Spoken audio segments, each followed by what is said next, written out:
Well, I get to be with my family for Thanksgiving at my house. Oh, nice. Does that mean you have to cook? I'm going to, my daughter has a turkey. Had one in the freezer. She's got 2 new ones. We're picking that up tomorrow. I'm taking my son-in-law out for his birthday lunch. His birthday was 2 weeks ago, I guess it was. We're probably getting around to doing that.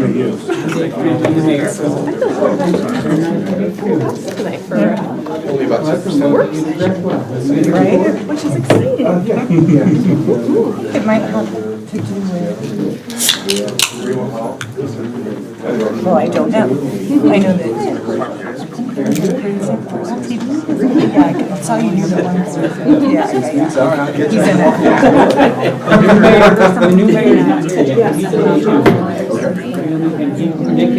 Oh, I already had this. Oh, okay. I said I already had So this. safe. Yeah, with the 2 extra people at the end? Oh, no.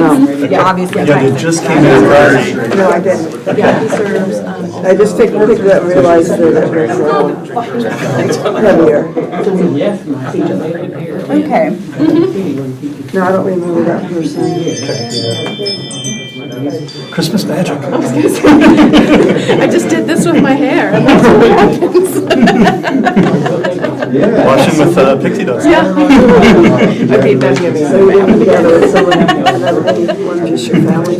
My daughter and I are going to go to my mom's for a couple hours that day. That's the same sound that my husband's ring door. Everybody else is going doing other Interesting. things. I believe, Yeah, that would be nice. if I would guess. Well, I guess she kind of works at Fort Do you have a ring doorbell? I do. Does it make a noise? Does it make like chimes? Yeah. When it rings? We've thought about getting one, and I will become familiar with that sound if we do. Get ready for the next morning. What? Where's the craft shop? Oh, I already met Mark. Oh, okay. That I set up starts at, I think 7. So what do you, Oh gosh, I need something. Interviewing any. Well, My time is. Right. Interviewing, people with little band. That's kind of my goal. this was one of my first Doing that to keep up. Now I have ones that come Going from 7 to 2. the ID badge holder thing, the string or whatever, the rope on What you're trying to do. the retractable. I need those. If you give me the time, just give me I've never done about it. Well, good, you're be very creative. I narrowed it down to 4. very good. All narrowing is good, right? Yes. I said I think.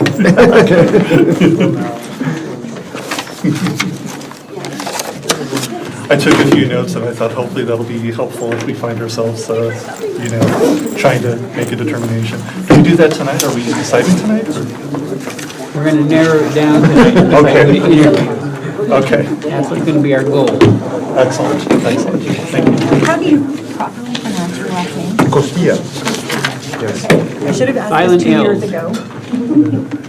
So it's not Costia, it's Costia. Costilla. Okay, thank you.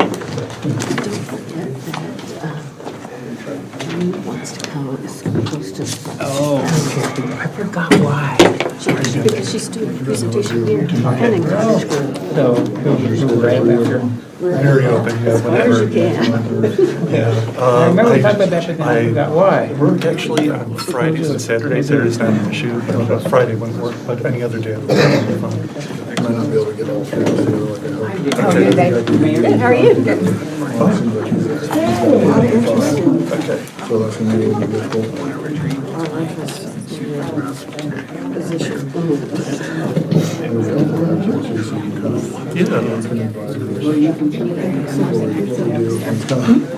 On the base, it was like the biggest thing for me, and I got, never told me there was a script. First time, I want to make a motion, he looks right at me the first time. This one is what happened. I started asking questions. So I didn't Asking good questions is Yeah. helpful. So, yeah. I'm guessing we're on the same page.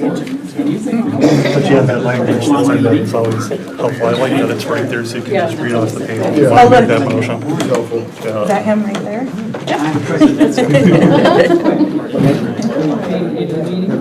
I didn't. So that's okay. But then I was flipping through and I was like, oh wait, there he is again.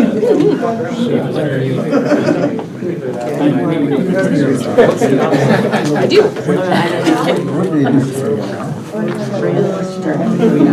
Was it last Wednesday, Thursday? I just downloaded it. Looking It for was it. Thursday. The what? I have it open right now, the 21st, 11/21. You're looking for the, just the packet? Do you know how to get there just from the website? Yeah. Look in, so I had her stuff go into my junk email one time. I got it, I do. Okay. I'll find out, they did do it last time, it was my request. To do it. But it can affect the family.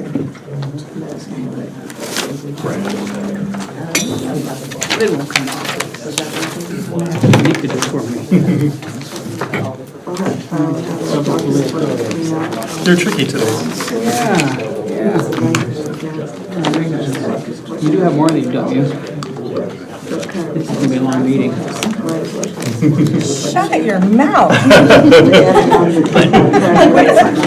The record is we had three council work session many years that start at 7 and then it went the next morning. Wow. Wow. So I don't think we'll hit that record. We came close last year. Yeah, we have been close. I think we hit 4 hours. Blood test very well, I don't know what they mean. Yeah. Even the primary doctors. and all that.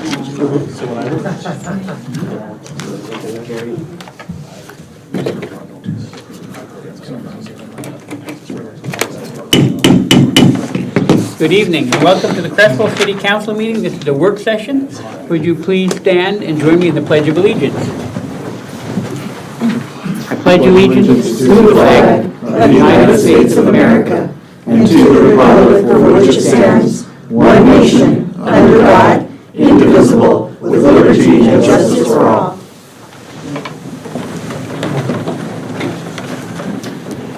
For the mayor's report tonight, I want to introduce one of our newly elected city councilors that I got to meet tonight for the first time, Mark Creamer. Would you stand up, Mark? Congratulations. Thank you.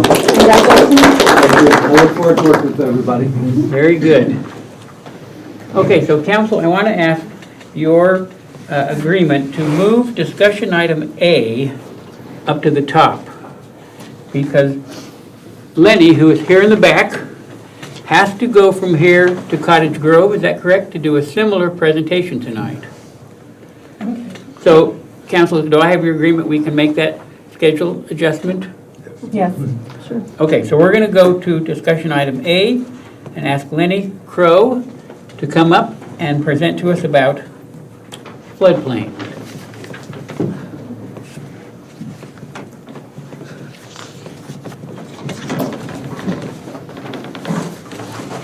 Good evening, Mayor and Council. My name is Lenny Crow. I am your floodplain manager. I also work at the City of Cottage Grove as their planner and floodplain manager there as well. I had a short presentation to discuss with you tonight, and I do appreciate you moving me forward. I do have to do this for City Cottage Grove's Council as well at 7, so thank you. I did have a PowerPoint. Is that something I can pop onto here? Yeah.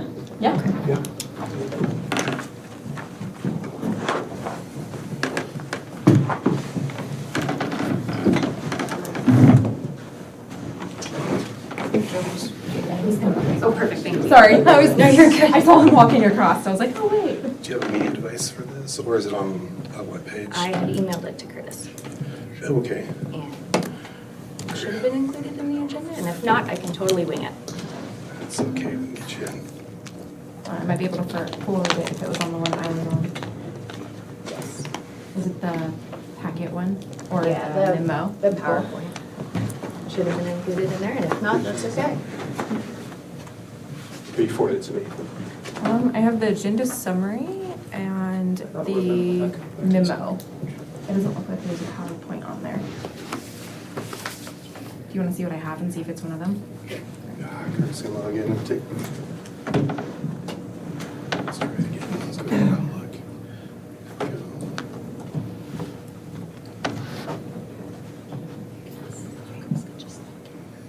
All right, all good. We're gonna pivot.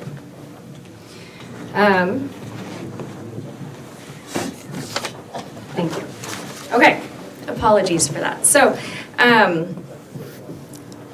the reason why we are having this discussion today is FEMA has presented to communities within Oregon new standards.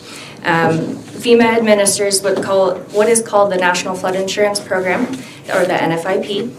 Through this, property owners, renters, and businesses can receive flood insurance that is backed by the federal government. Participation in the NFIP is required for community members to receive federal flood insurance and federally backed loans within the floodplain. Participation in the NFIP also allows communities to receive response and recovery funding from FEMA in the event of a flood. Creswell is part of the NFIP. Part of that is having an adopted floodplain ordinance, which Creswell last updated in 2020, so it's pretty current. With all of that background, FEMA was sued in 2009 by different environmental agencies alleging that Oregon development in the floodplain was harmful to threatened and endangered species. FEMA settled, agreeing to consult with the National Marine Fisheries Services on how to address the impacts that the NFIP development had on these species. In 2016, the National Marine Fisheries Services released a final biological opinion regarding FEMA's implementation of these standards. This BIOP, or biological opinion, found that the implementation reduced the quantity and quality of habitat that jeopardizes the continued existence of certain threatened or endangered species. Specifically for Creswell, you are located in salmon habitat. Fast forward, FEMA's draft implementation plan is in the National Environmental Policy Act review, looking at the potential changes and how that does impact those endangered species. They expect a final plan in 2026 for more public comment, and then a finalized plan in 2027. So in July of this year, FEMA notified these NFIP communities within the state of Oregon that in the interim, communities will be required to implement what's called a pre-implementation compliance measure, or PICM. This addressed the BIOP while FEMA finishes their plan. These measures are intended to ensure that the threatened and endangered species identified in that BIOP are adequately protected. The three options are to prohibit all development in the floodplain, adopt a model ordinance, or review floodplain development compliance on a permit-by-permit basis. As a small reference, there are 239 communities and 31 counties within the BIOP area in the state of Oregon. There are only 5 communities and 5 counties that are not affected by this, so it is statewide. So going into the options. So we have the option of the model ordinance. FEMA basically took the state's model floodplain code and adopted it to meet their standards that are required by the Endangered Species Act. The second option is permit by permit. So as your floodplain manager, I would look at new development on a case-by-case basis and looking at the mitigation that they would propose to protect this habitat. Both the model ordinance and the permit by permit will require a code update that'll go through Planning Commission and then City Council, as well as the state. But both ultimately achieve the no net loss standard. So if you take out 50 cubic yards of fill, you need to put back that amount in a enhanced way. So we need to retain that habitat. That is the whole point of all of this. The third option is basically prohibiting development in the floodplain. There is a decent amount of Creswell that is within it. Legal counsel and myself do not advise this because if a house burns down and they're in the floodplain and that is what you've adopted, they cannot rebuild. They cannot add a new HVAC system. They cannot pave a driveway. It really does prohibit all development in the floodplain. So, unfortunately, the deadline for us to notify FEMA of the option is December 1st, so coming up on Sunday. The reason why I'm coming to you now this late in the game is FEMA's standards and expectations have not been clear to the state nor local floodplain community managers. I've been working diligently with them trying to get clear answers as to what they expect, and right now I've got the most information that I'm going to have for you before the deadline. I presented to Planning Commission last week, I believe, and I've still received new information. So I do apologize for the short timeline, but I wanted to give you the best shot of making the most informed choice that I could. So December 1st is our notification deadline. I will just send a letter to FEMA through their email inbox saying the city of Creswell has chosen whichever path, whether it's the model ordinance, permit by permit, or prohibit development. Say that staff has attended webinars with FEMA trying to get as much information as possible, but we cannot be fully compliant to their standards because we have state standards to adhere to as well. It has to go to the state planning commission, public hearings, etc. By January 31st, I have to start keeping track of development within the floodplain. This is where they are wanting reporting on that no net loss standard, which is not currently in your code to the extent that it needs to be. So FEMA's aware of this, that this is going to be quite a hurdle for a lot of local communities, and has just asked that we have clear communication with them as to what's going on and how we're trying to mitigate it. By July 31st of next year, we have to have code adopted. That is the final deadline. So as of right now, tonight, myself and Curtis are asking for a direction from council. You are able to change your choice, because I plan on coming back to you once a month to give you updates and keep you all informed, because the only thing that we can do and the best thing we can do is stay up to date with what has changed and give you the best information for your residents. So staff has consulted with your legal counsel. We are very well trenched in this right now. For the city of Creswell, as I mentioned earlier, your ordinance, your floodplain ordinance is very up to date. Both options, again, get you there, but staff and legal is proposing and recommending that we choose the permit by permit option. It has more flexibility for the residents as well as staff than the model ordinance as of right now. The documents that I mentioned, I believe in the memo, the habitat assessment, which is what's required of this permit by permit, and the model ordinance are both being revised by FEMA and the state currently, and we are expecting that mid-December, which is obviously after our deadline. So what I've been telling my communities is I just need a direction for the first. And then when I have the full information come mid-December, I'm coming back to you and making sure that this is still the right choice for you and for your community. I will say that for the permit by permit, what they're really looking for is tracking the amount of fill and compository storage of the floodplain, amount of new impervious surfaces, areas of clearing and grading, trees removed that are greater than 6 inches in diameter at breast height, track areas that are disconnected and reconnected to the floodplain, and whatever mitigation practices are provided. I will say, looking at FEMA's they did a mock permit for us in a workshop. It is a standard floodplain permit. A lot of that information is already required with your code right now. Permit by permit is not going to be too much of a burden on the residents or staff to process. Again, more information will come out, but at this point, that is staff's recommendation. Curtis and I had talked about getting direction from you folks tonight and then bringing it back and getting a draft code in front of Planning Commission and you again and just make sure we're all on the same page.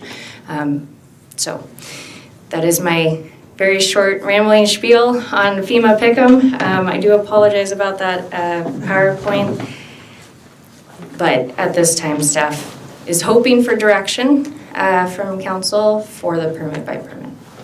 Do you have questions? And I'd be more than happy to answer them. Yes. I had a question about, in the packet we had some information and it talked about how measure, I think it was 49, might impact things with either by, let me see, I took a note on this, let me see if I could find that here. Sorry, so here we go. So it said that that landowners could be compensated if their use of their property was restricted or if fair market value was reduced.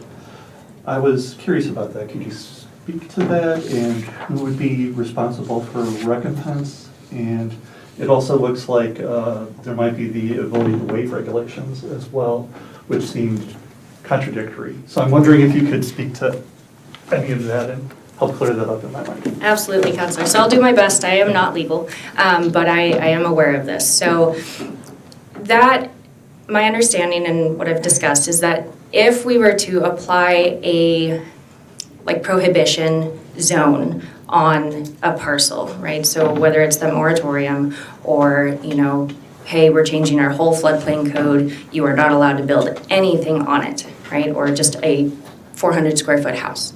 That is where that would apply.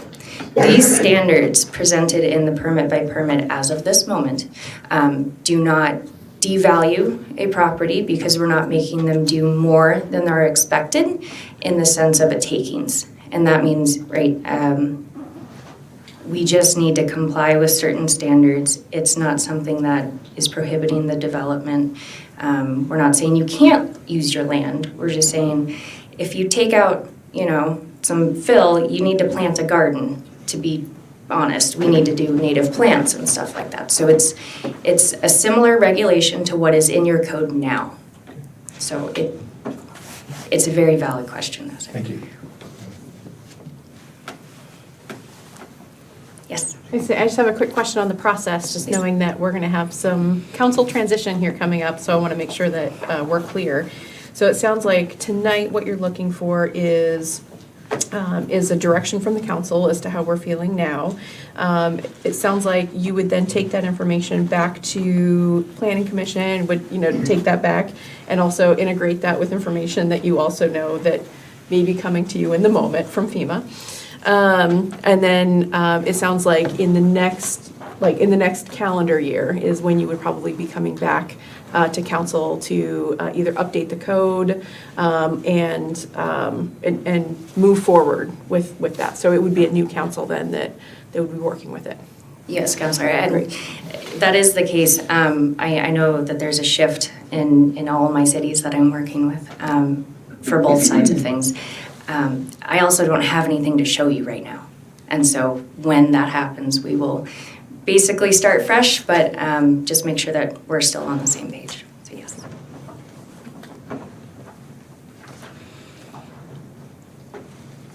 Any other questions from the council?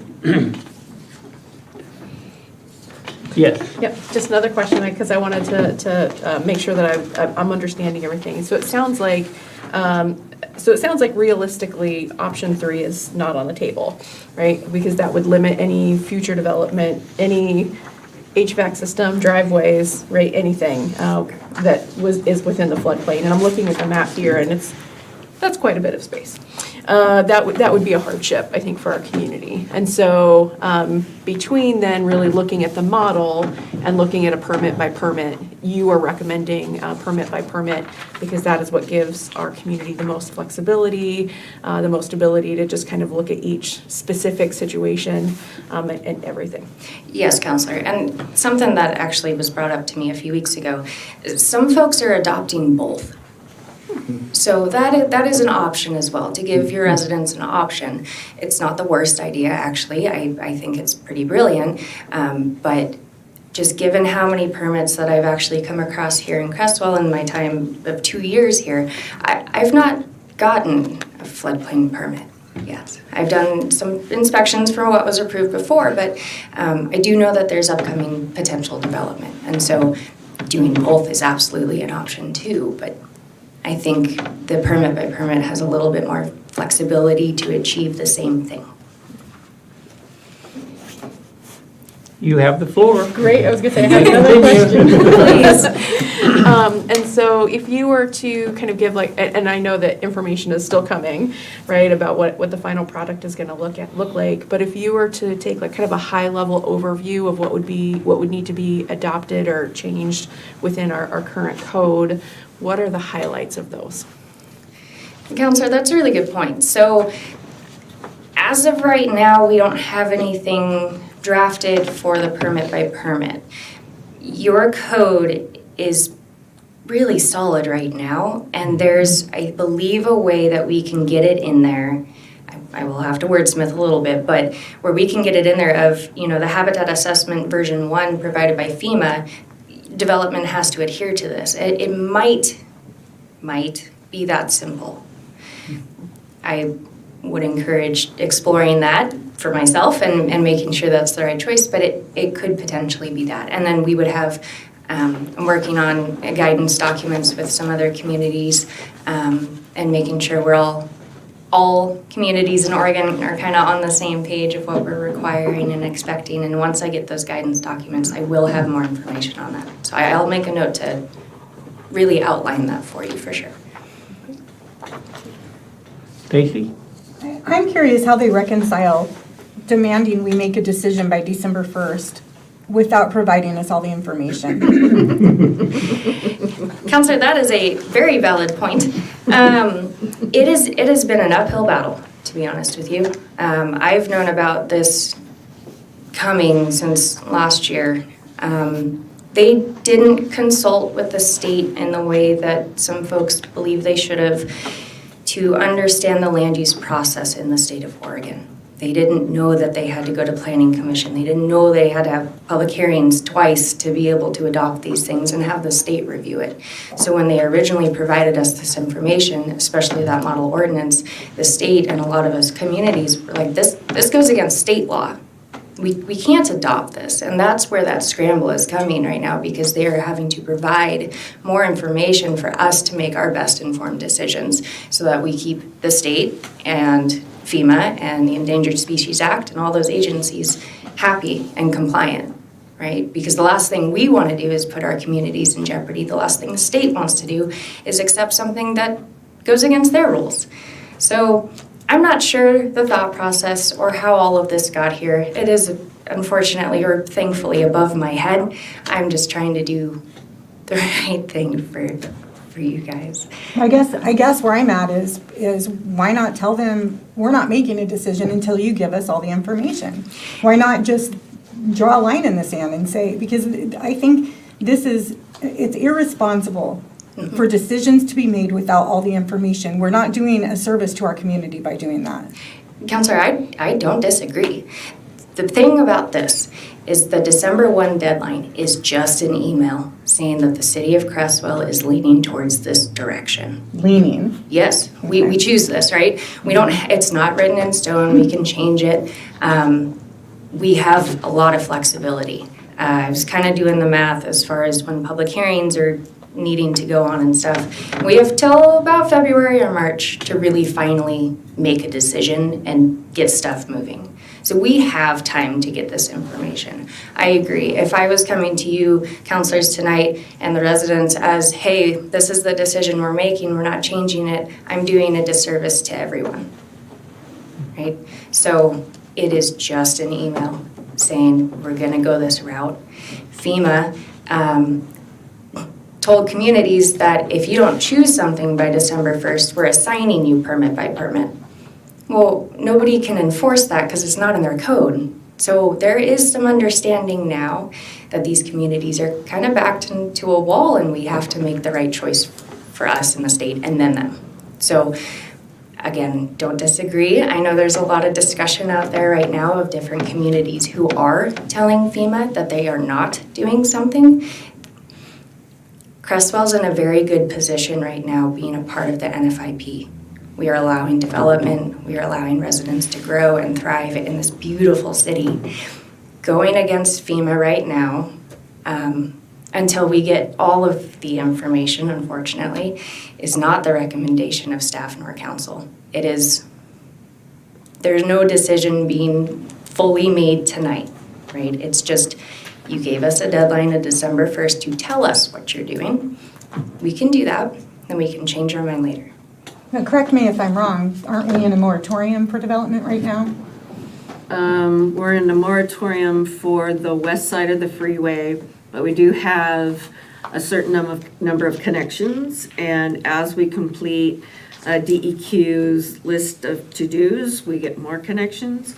On the east side, we do not have a moratorium, but we do have a problem in that the private system on the east side has not met DEQ's requirements for financial assurances. And so getting an engineering plan through DEQ for them right now to expand their system is probably not going to happen until they file the financial assurances. Norma? By looking at the map, the floodplain area is mostly on the east side. It's not on the west side. That is correct. You know, I don't see anything on this side. So, okay. Looking at the different blues, which one is the dark blue on this map indicate floodplain? The dark blue on that map is the floodway. Floodway. The light blue is the floodplain. Okay. Yellow is 500 year, or out of. Okay. I will say that I have talked with FEMA because our maps are being updated yet again. And so anything development going forward with this Pick'em option will be on the maps that are adopted right now. I was talking with our reps at FEMA about the floodplain map updates, and they expect those maps to be out and ready for adoption in 2027, which is the exact same year that these pre-implementation compliance measures sunset. So come 2027, there's going to be a lot of change just with the maps and doing more code updates if necessary. But it does at least coincide, which is nice. So Lenny, just to summarize, you're saying that you're asking the council to provide direction tonight, and that you will come back with further information as you have it. Yes, sir. The next council work session won't be until mid-January, Okay. just for your information. And you're saying that the council can alter their direction going forward as they receive further information, and that sometime February or March is when you're thinking we will need to be amending our, making whatever changes so we were really locking into a decision. Is that correct? Yes, sir. I very much need time to write this code with Curtis and myself in legal. That is kind of my harder deadline of, we can talk about it and I welcome you to reach out to me and discuss it, but by that point, we do need to have something agreed upon and I need to be able to move forward. But up until then, you know, more information's coming out. Like I said, I'll come see you in work session in January, and we can kind of finish the solidifying of ideas. But yes, sir. And then the recommendation from staff is, what's listed here is option 2 on the memo we have. Evaluating impacts on a permit by permit basis, correct? Yes, sir. Okay. Council, any more questions? How Stacy. confident are you that we'll have all the information that we need to make an informed decision by the time it's due? Counselor, that's a tough question. It's a valid I just question. don't want to vote on anything without information, and what we have so far is really nothing. I mean, like, you've done a Absolutely. really great job with your presentation, that's not what I mean. It's a lot of I don't knows, Yes. knows. This is what they expect, but, we're still working on this, and that's hard.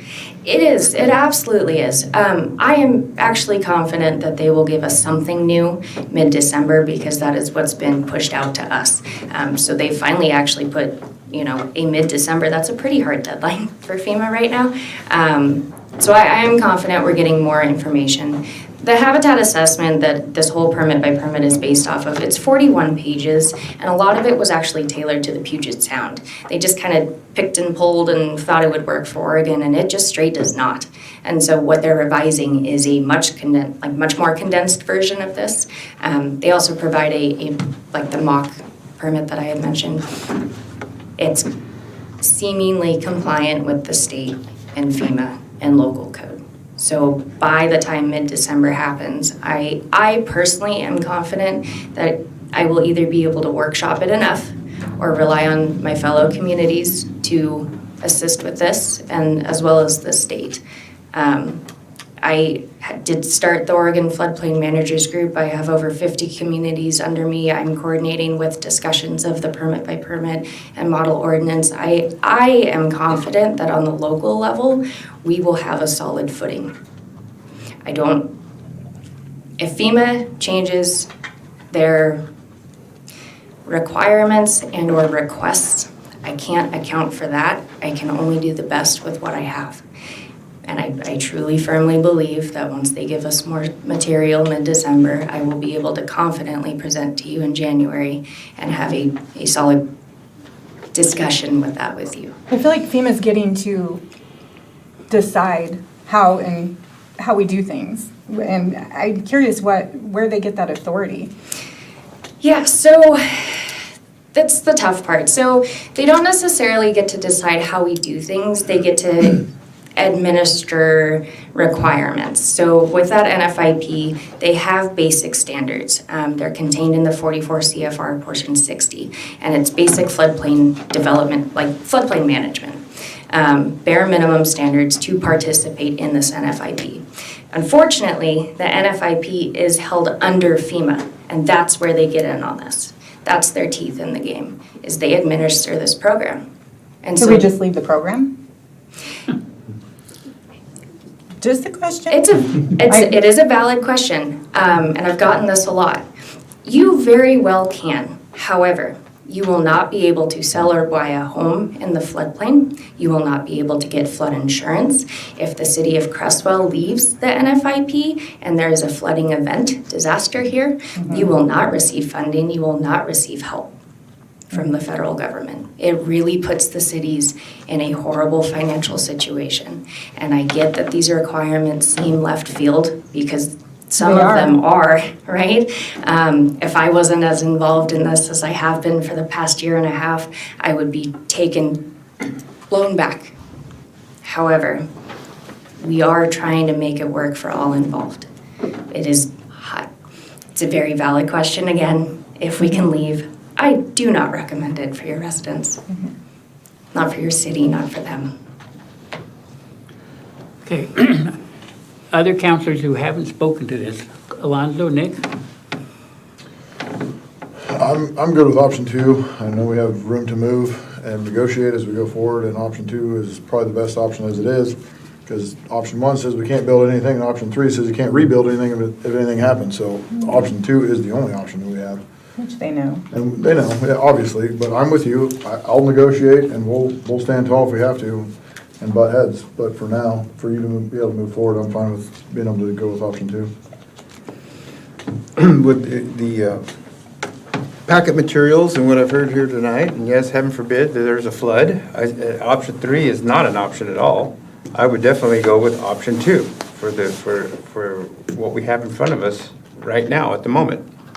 And I believe we'll adjust as we get more information. if needed. If I may, clarification. So the options, I tried to keep them together as option 1 is X and 2 is Y, right? Can you clarify which one? 2. Is it the model ordinance or the permit by permit? Okay. So on this one, option 1 here is prohibit all. Yes, Option 2 is permit by permit, and option 3 is adopt. just wanted to make sure I had it all flowing in my notes. I'm doing this 3 times, so thank Okay. you. So Alonzo, anything more? Nope. Let's just go around. We've had option 2, option 2, option 2. What are you thinking? The option 2, permit by permit. If I have to choose too. Okay, Norma? Option 2. Option 2. Okay, I think you have direction. Thank you, counselors and mayor. I Thank really you. appreciate you listening and letting me go first. Thank you. Thank you very much. I'll see you in the new year. Okay. All right. So we go back to committee reports, and the first one is Alonzo, Administration and Finance Committee. No report tonight, Mayor, thank you. Public Safety, Nick. No report tonight either, sir. Transportation and Public Works, Shelley. No report. Parks and Tree Advisory, Norma. No report. That means, see, all the committees have done their work this year, and we're coming to December. Congratulations, you've all done your work amazingly well this year. Airport Commission, Alonzo. No report again. LCOG, that's me, no report. Lane Act, Shelley. Well, you know, I knew it was not going to be a no. I knew it wasn't going to be a no. Yeah. Streak. I'm sorry, I ruined it. So as I was getting ready for tonight's meeting, I was reflecting on, this is going to be my last Lane Act update. As yeah. I'm transitioning off and we don't have a work session in December, so so there'll be a new person providing updates, and I'm very excited for that new person to provide those updates. Since I was not at the October work session, I'll give you a little bit of updates as to what I've been doing as Lane Act Chair since then. So actually on October 22nd, I had the opportunity to attend the ACT Chair meetings, the ACT's Chair meeting up in Salem, Kaiser, sorry, where we were able to talk about updates from the Oregon Transportation Commission, Connect Oregon updates, and I'm going to talk more about that here in just a second. We were able to get the ODOT strategic review and what they're looking for in terms of kind of creating a 10-year rolling investment strategy, which I think is really exciting. And then we're also able to get an update as to so in July, I was able to present to the Joint Commission on Transportation, or Joint Committee on Transportation. They did that statewide tour that we talked about. And so we were able to get an update as to what did they learn, right, at each of the different stops, and what did they see, and who did they talk to, and so which was fascinating. Lindsay Baker is actually going to come to our December Lane Act meeting and is going to provide information about to the rest of Lane Act about what did they learn, right, during that statewide tour. So I'm really excited about that. The other thing I'm really excited about, jumping back to the Connect Oregon grants, and I think I talked to you all about this a little bit earlier, is that the OTC did meet and OTC stands for the Oregon Transportation Commission, did meet in October and approved the grant recommendations for the Connect Oregon grant. So what that means for Lane County is that the Oak Ridge Airport is able to take care of their runway, do a complete restore of that, which means we're going to be able to maintain the Oak Ridge Airport in the state airport system.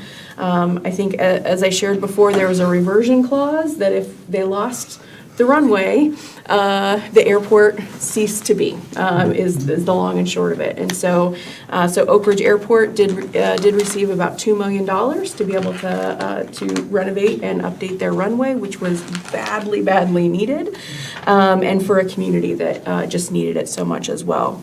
The Green Hill Transfer Station out, I was going to say near Green Hill Humane Society, but it's near Green Hill Road, really. So they also were the recipients of about $2 million to add an additional rail spur, so that more railway traffic can come in and out through Lane County.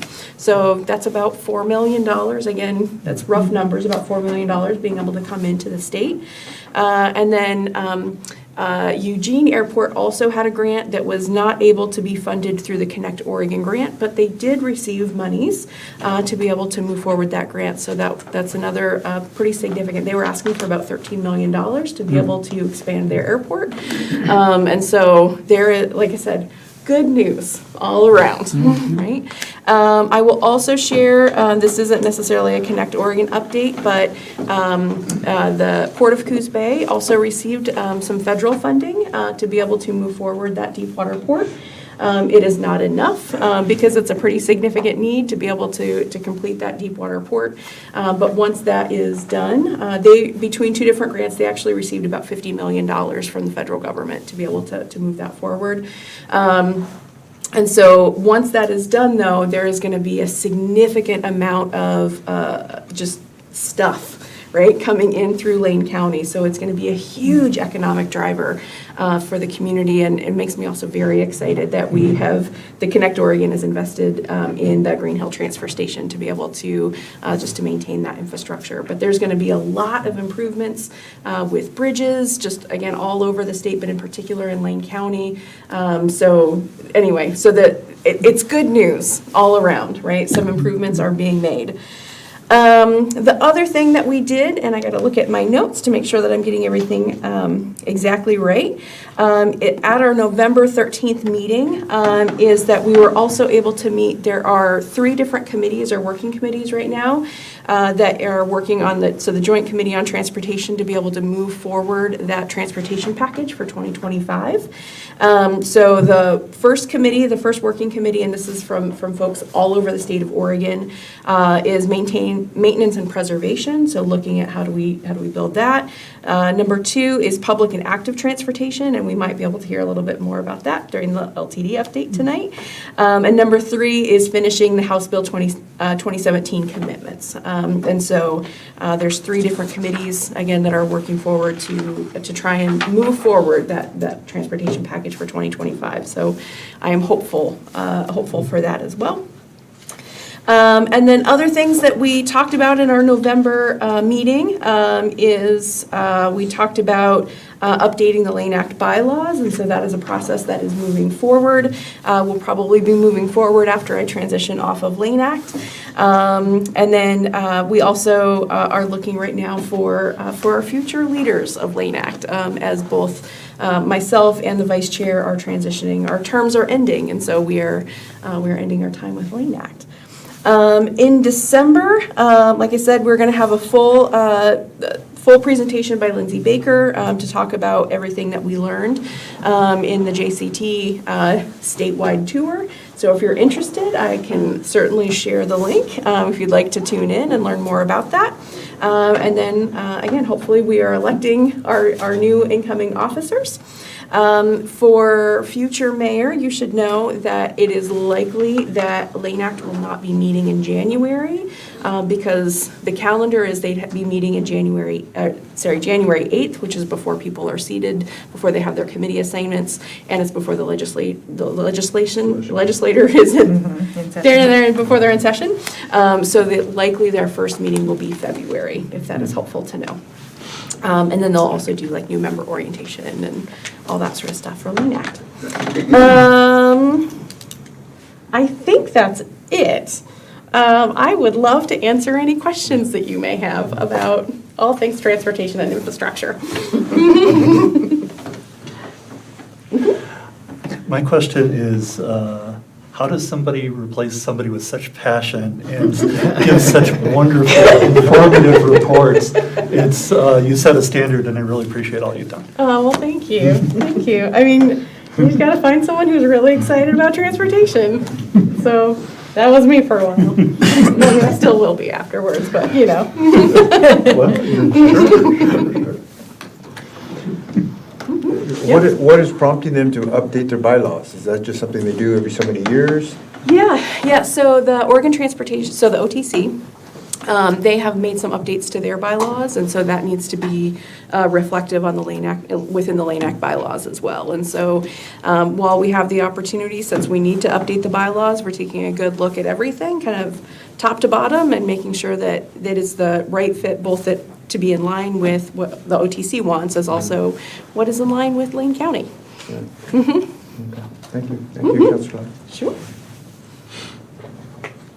Shelley, you've been a fantastic representative for Creswell to Lane Act, Thanks. and you always bring an exciting report to us, and I appreciate so much what you've done for our city and for our whole region, representing us. Yeah, like I said, I would happily continue, but my term is coming to an end, so sometimes the party ends. Well, you can attend the meetings, right?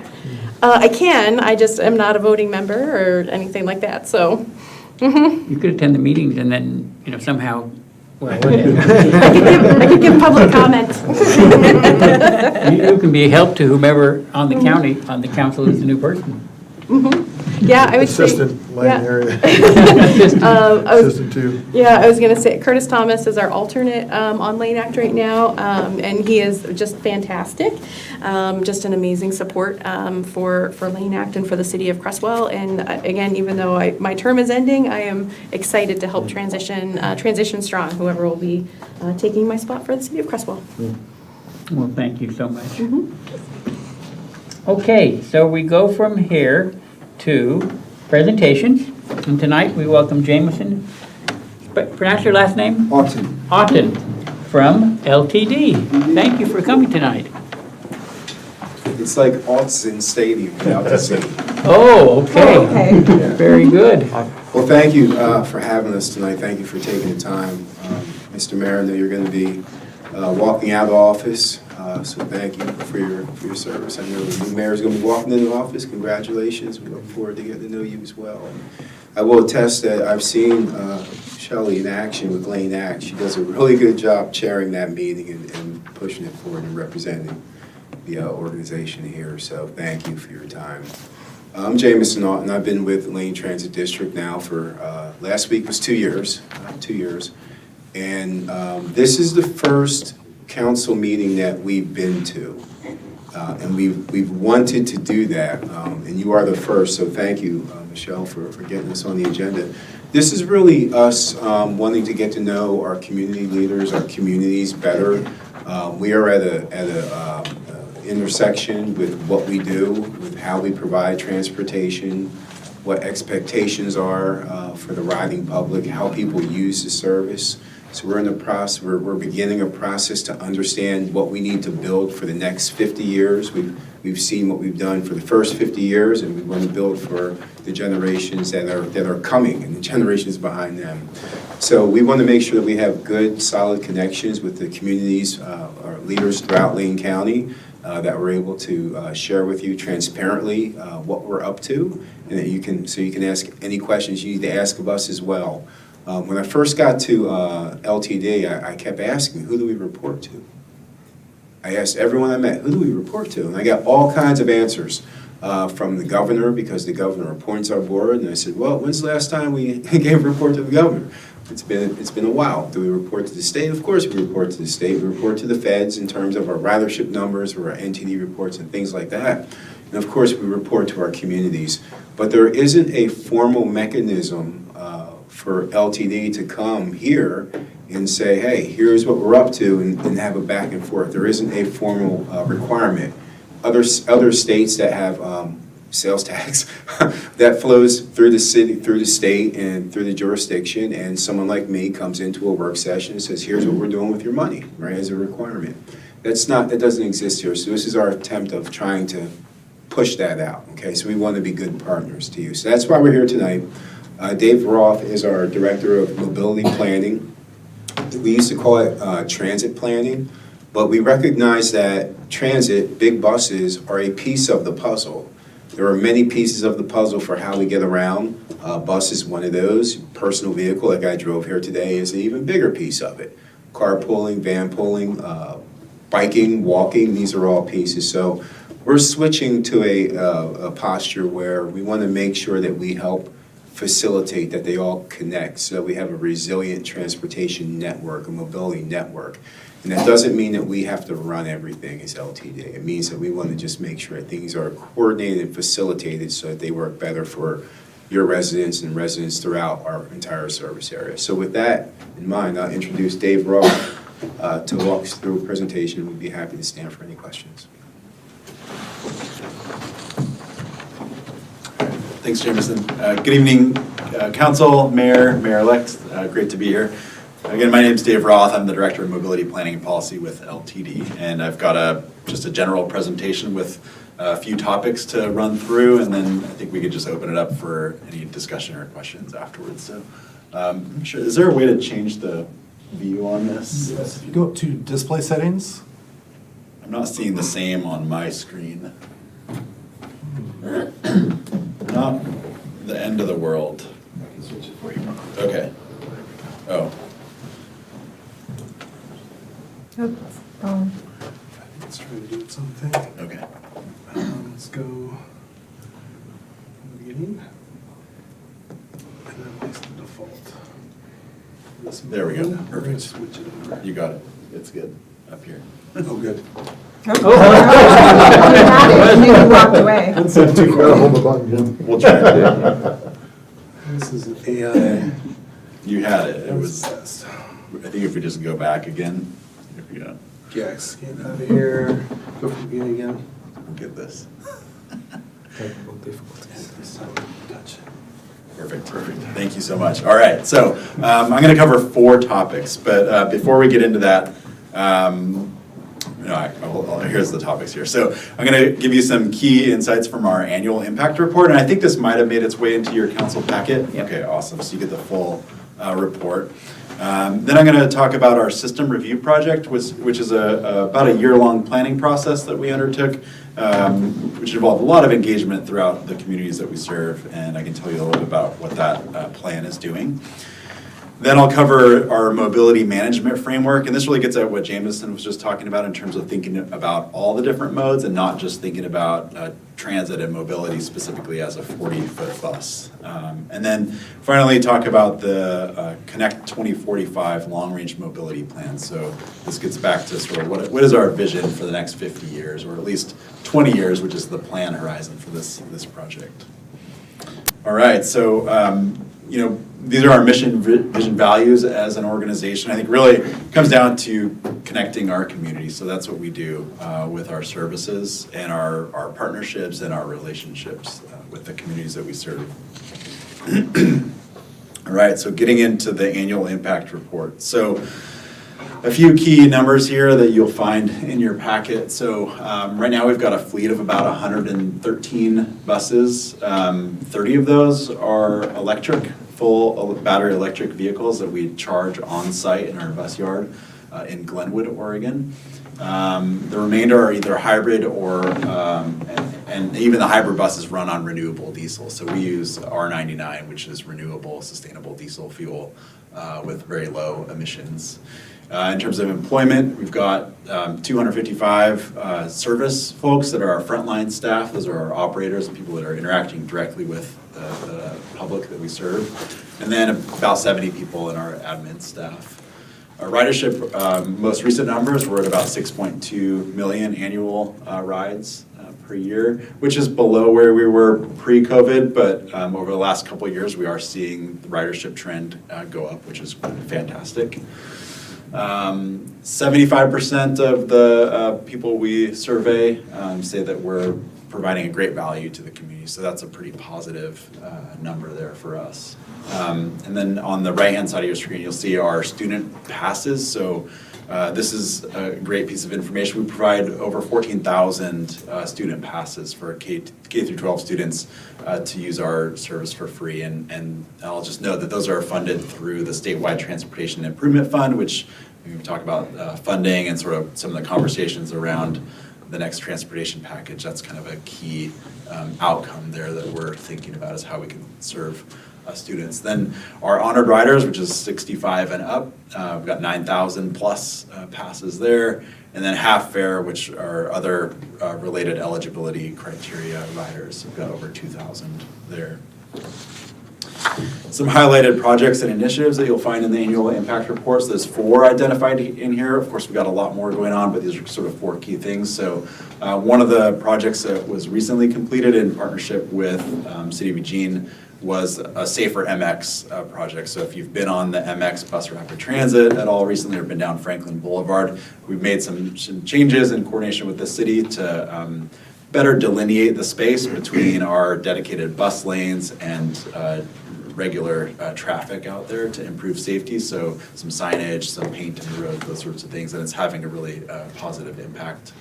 The next item here is our community engagement framework. So this is a very innovative project that we did, and again, it speaks to our commitment to communicating openly and transparently with our communities. And we put together a community steering council. It's made up of a broad set of stakeholders, and they worked with us for just under a year to help really identify sort of, how is LTD communicating with its communities it serves now, and what are some of the deficiencies, where can we make improvements, and they helped us put together a community engagement framework, which we have posted on our website. It's a pretty interesting read, and it basically sort of sets the stage for how we're going to communicate and engage with our stakeholders going forward. And that project was really positive. I think we earned a lot of dividends on that project with our stakeholders. Next one is the Eugene Station Modernization Project. So this is a project underway right now. We're doing a lot of work that should wrap up relatively soon here on the Eugene downtown station. Much improved customer service center area, and we're looking forward to the grand opening, I think, pretty soon here this fall, winter. And then finally, improved fixed route service. So again, I'll go into more depth on this one, but this is the system review project, and I'll talk about that next, provide you some more details. Accessibility and paratransit. So did you know that LTD is required to provide paratransit service for eligible riders within 3/4 of a mile of our fixed route service? So down here, we go down I-5, stop in Creswell, go down to Cottage Grove, and then loop back up. So within 3/4 of a mile of that route, we provide paratransit services for people who are eligible. So if you're unable to ride the fixed route service for whatever reason, and you meet these eligibility criteria, you can get a scheduled ride to where you need to go with that service. And it's a great service. You can see here that annually our ADA paratransit total miles were almost 1 million miles. So great service, and we're very proud of that service. All right, so the system review project. So the way that we do our planning work, sort of in different time frames. So we have 2 service planners on our staff right now that are really sort of in the weeds day to day, who are managing our ongoing service. And they work on typically service changes 3 times per year. So we have 3 service changes that we make tweaks based off of the resources that we have in terms of both funding and operator availability. I will say operator availability and workforce has sort of been the limiting factor for us over the last couple of years.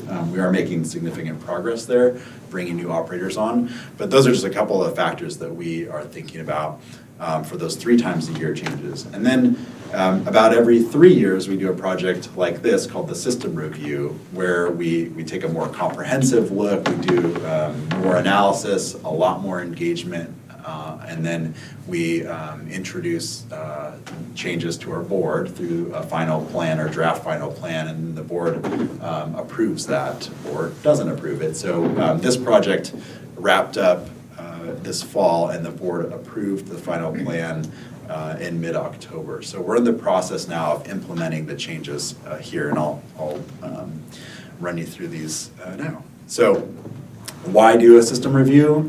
Well, some of the big reasons in front of us right now are COVID. The pandemic really changed how people travel, not just public transit, but other means as well. And so we did see a big drop in transit ridership at the beginning of the pandemic, slowly coming out of that now, but the way people travel has changed. So we're seeing more demand on weekends, less peakiness in the system, so people are using transit more midday than they had in the past. So some interesting changes there. Staffing shortages, I mentioned this before. It's not unique to LTD. There's workforce issues across all industries right now. It's really hard to find skilled labor to do work. And so we've made a huge effort there to bring on more operators, and we are having success, which is great. And then finally, service levels. So quality and quantity of content LTD is operating at about 90% of pre-pandemic service levels. So we're not back to where we were pre-pandemic. We're below that, and again, that's funding and operator constraints. So the idea here was like, how can we put together a roadmap that helps continue that momentum of building back after the pandemic? So what data did we look at? We looked at ridership and connections for all of the routes. We looked at fall 22 travel patterns using cell phone data, so you can get an aggregate data on where people are going using cell phone information. Population and employment data, so where are people working, where are they commuting to, where they need to go, as well as where new housing is going, where are people living, and shifts in housing locations. Socioeconomic data, future growth projections and plans, getting back to that land use piece, and then public input. So we did a really big public engagement effort on this project. So this shows the timeline and outreach efforts. So we sort of had 3 big pushes for outreach. We started off with user and community surveys. We took feedback from that. We factored that into our existing conditions report. We checked that back again with the public and made sure that we were on the right track with another survey. And we took that information and put it back into the final recommendations, final plan, which then we shared back out with the public broadly, took it to our board for an update, and then a final approval back in October. The surveys that we did both in-person surveys or onboard surveys. So we did 2,400, or we received 2,400 responses rather in paper handouts that we were handing out on buses and at our stations. And then a community survey online with over 1,000 responses on the project website. We also engaged with our operators and our frontline workforce and try to get a better understanding of what their needs were and what they were experiencing, what kind of insights they could bring to our plan. We did virtual and in-person meetings and pop-ups, neighborhood group feedback, local and regional agency feedback, and then targeted low-income and non-English speaking engagements. And I'll say here, we did do quite a bit of outreach to our rural populations, but we didn't get a lot of responsiveness in that outreach. And that's something that we are making a commitment to doing more engagement. One of the reasons we're here tonight, so we can talk to you and take your feedback as well. But we know that we need to do more engagement. And we actually did sort of pull back on one of the recommendations to the 98 in Cottage Grove, which would have been a rerouting. Before we do that, we want to do more engagement with our populations down here before we make that change. Let's see, so again, we took our final recommendations back out and checked those with our stakeholders and public, and I think the presentation's in your packet, so you can read through all the points there if you'd like. And then just a note here that the outreach efforts were consistent with that communications framework that I talked about earlier. So again, results of the outreach, hundreds of touch points with people at in-person events, 150 responses to the initial online survey.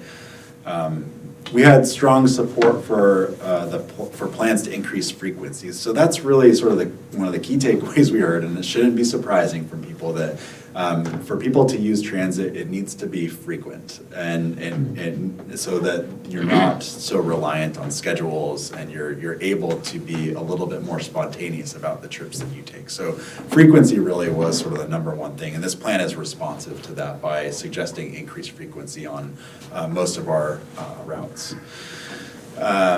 We had fewer responses or input on some of the changes to rural routes, which I just mentioned, which suggests further study and outreach is necessary before implementing changes. We did hear some concern around service reductions. So we did have 3 routes within the city of Eugene that they had been paused essentially during COVID, and this plan effectively eliminated those routes in Eugene. And so we're still working with those communities and those neighborhoods to think about alternative solutions for how their non-auto mobility needs can be met. And then we adjusted recommendations based off of the feedback that we received. So in terms of the recommendations that you'll see in the final plan, which I believe is up on the website if you'd like to review it, really comes down to improving frequency is sort of the number one thing. Reducing route duplication, so if we have routes that are too close to each other, those sorts of things that will reduce that duplication. Adding back more weekend service, and again, this is being responsive to people's changing travel behavior. There's more interest in using transit on weekends, so that's something we're working on. And then finally, extending service to new high-density growth areas. So we have a few route changes that are designed specifically to connect to new multifamily high-density development that's happening in Lane County. So the recommendations are divided up into short-term and long-term recommendations. Short-term recommendations are things that we can just roll out as we get more operators on board and so long as our revenue is stable. Long-term recommendations within the plan are typically things that they might require some capital improvements that we need to plan for within our community investment plan, our CIP, or the long-range mobility plan. And some are phased implementation, so we might have to do a couple of the short-term changes before we can implement the longer-term changes. So I thought it'd be helpful to provide just some information about our key route that goes south from Union Station, and that's 98. And before I get into the recommendations here, I thought it'd be interesting just to provide some ridership numbers. So our latest ridership numbers for the 98 we've got annualized about 37,500 boardings on the 98. Daily, we see up to 160 passengers a day, more during the week, about 10 times more during the week than the weekends. And then in terms of service, so Monday through Friday, there's 2 trips in the morning, 2 trips in the afternoon, evening. Saturday, there's 1 morning trip, 2 afternoon trips. And then Sunday, there's 1 morning and 1 afternoon. And some of the weekday, 2 of the weekday morning trips will divert to LCC, so make that LCC connection. And that is something that we've heard, and it's where we're interested in tracking is, if LCCs, students start returning more to LCC, are we going to see more demand for, as enrollment increases, more demand for transit. So we expect there will be more demand. So those are some of the numbers to provide you. The 98 starts at Eugene Station, and it makes a stop in Creswell, and it stays on the west side of I-5. I will say that we do receive interest. In fact, I think we even got a call today from somebody in Creswell asking if we could expand our service to the east side over towards like by Mart and that area. And so it is something that we've talked about for a while, and we are investigating if that's something that we can provide a little bit more service down here. It does require us to think about operators and think about, again, revenue and vehicle availability, but it is something that we're talking about. The system review doesn't make huge recommended changes to the 98. The short-term recommendation is, again, this route modification in Cottage Grove. We're thinking about the other services that exist in Cottage Grove. So there are two other sort of in-town services. There's an on-demand service called the LTD Connector, and then there's also a scheduled service that's available in Cottage Grove. And so sort of thinking about how the 98 can better interact with those other services. We're suggesting a route change, but we'll do more engagement before that happens. Longer term would be to add one additional round trip on weekdays is the current recommendation. So before I go to the next topic, I'll just say that we do these planning efforts about every 3 years. So we're already starting to think about the next one of these efforts. 3 years is not a huge time frame. So, as council members here, I think you'll want to maybe start thinking about that, think about how we should engage with you on that project the next time around. It'd be great to hear from you. Maybe, I don't know if I should pause here, if there's any questions about this one before I get into the last two. Question from member of the public, Yes, Bill? I'm glad you're here tonight. One of the uses of the bus going down, I know the way it's structured, it's kind of viewed as going to work in Eugene or Cottage Grove and vice versa, and coming back. But something that really doesn't show up on here is the low-income people that we send to either Cottage Grove or Eugene for services, and that tends to be not every day of the week, and specifically probably not the weekend. So when we handed out bus tickets to go to Cottage Grove, because Cottage Grove has more facilities for the low-income or unemployed or homeless, I rode the bus down. Lo and behold, I couldn't come back till 4.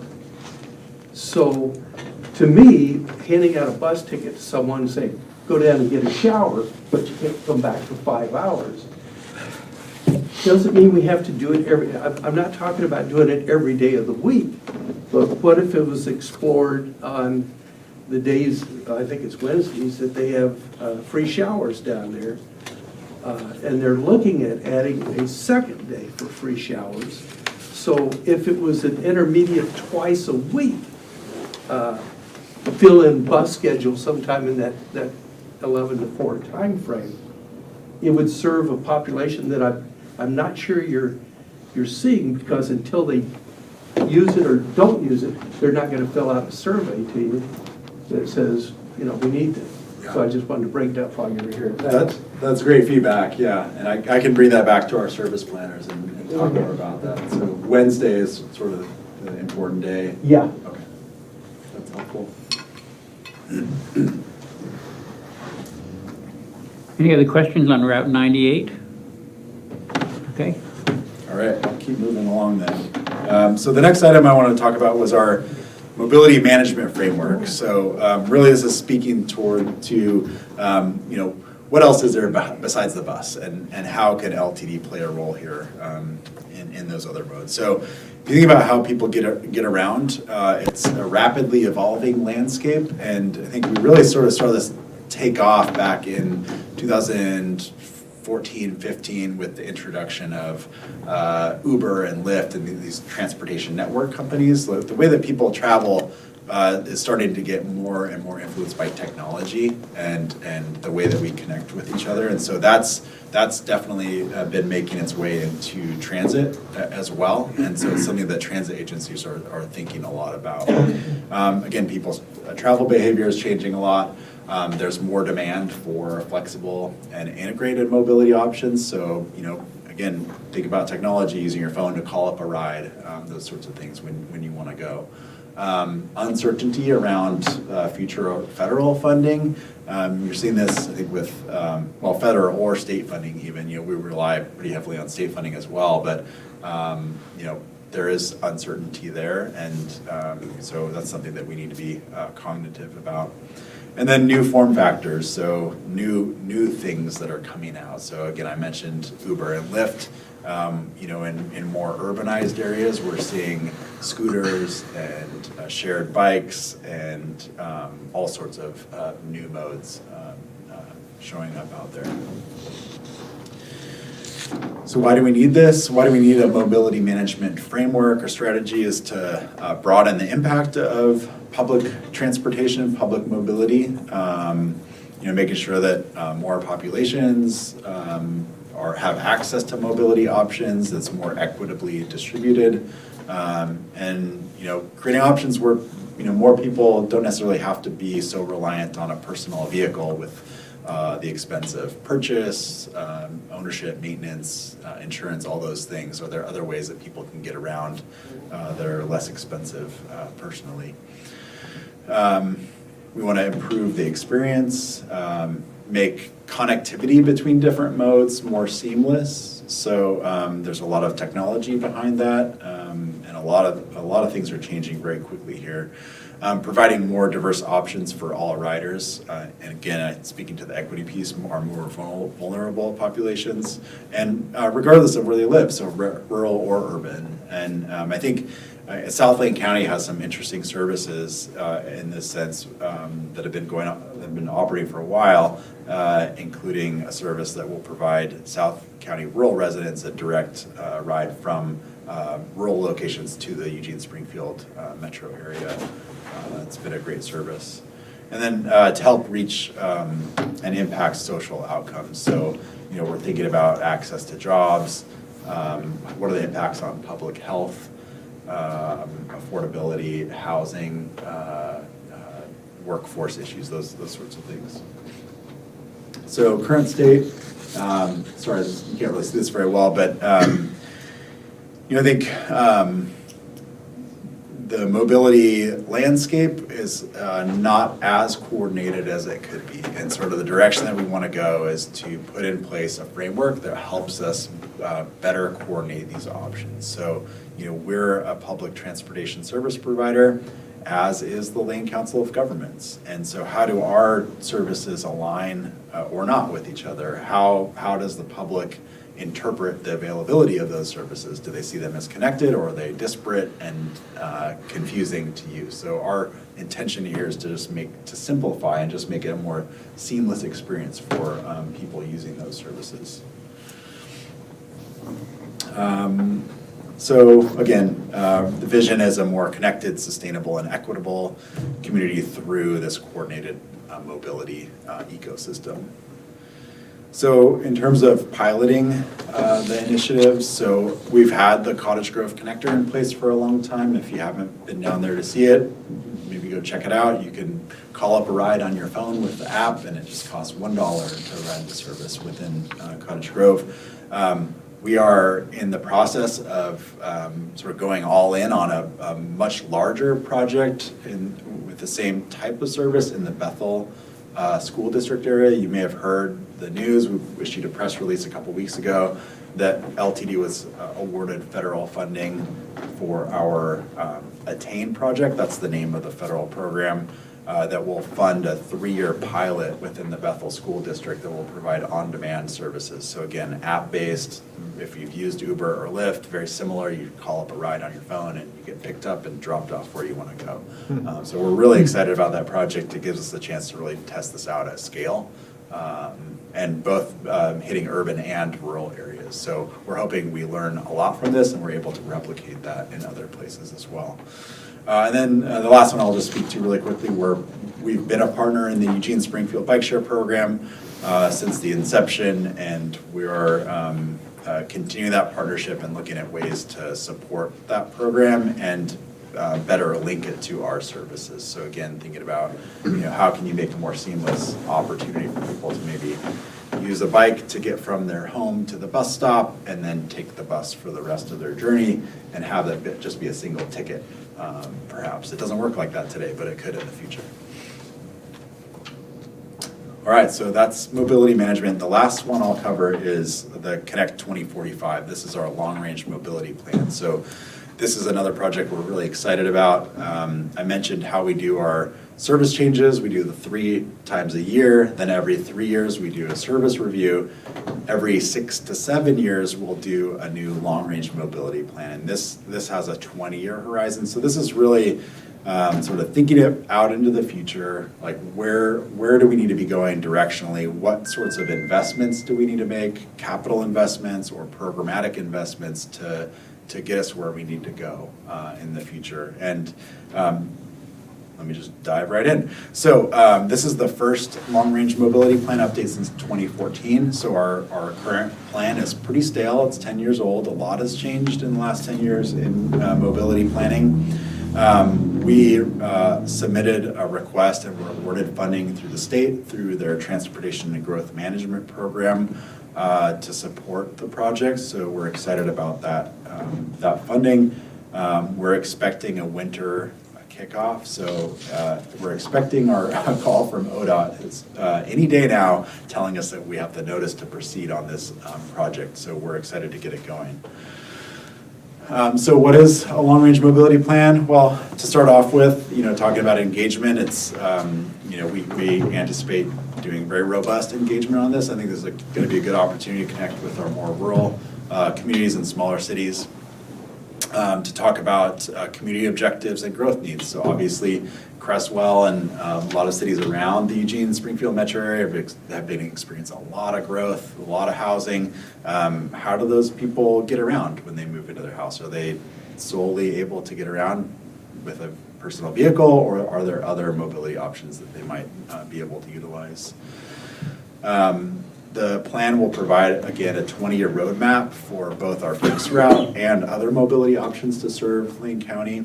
It'll also include updated goals, policies, and recommended capital and programmatic investments, again, for the agency. And with that, I'll stop and happy to answer any questions that you might have.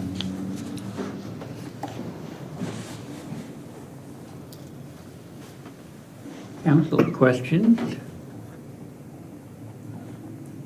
I guess we have no questions. I do have a question. Is LTD a private company? We are a special district, so we're governmental, and our board is appointed by the... I heard you say that part, so I guess I didn't understand that. Considered a special district. So there's a lot of special districts in Oregon. Is Willamette a special district? It's an interesting way to it's actually fund it's things. in the ORSs if you want to read about special districts. So, yeah, I actually will, because I'm very curious how this all came about. And with that, I'm just curious, does LTD rely on funding and grants mostly, or is it, does it pay for itself? So the fare revenue we receive definitely does not cover all of our expenses. So we rely heavily on federal funding sources, state funding sources through the statewide Transportation Improvement Fund, which is a payroll tax, and we also have payroll tax within our district primarily. It's all starting to make more sense. Okay, I appreciate the answers. Yeah.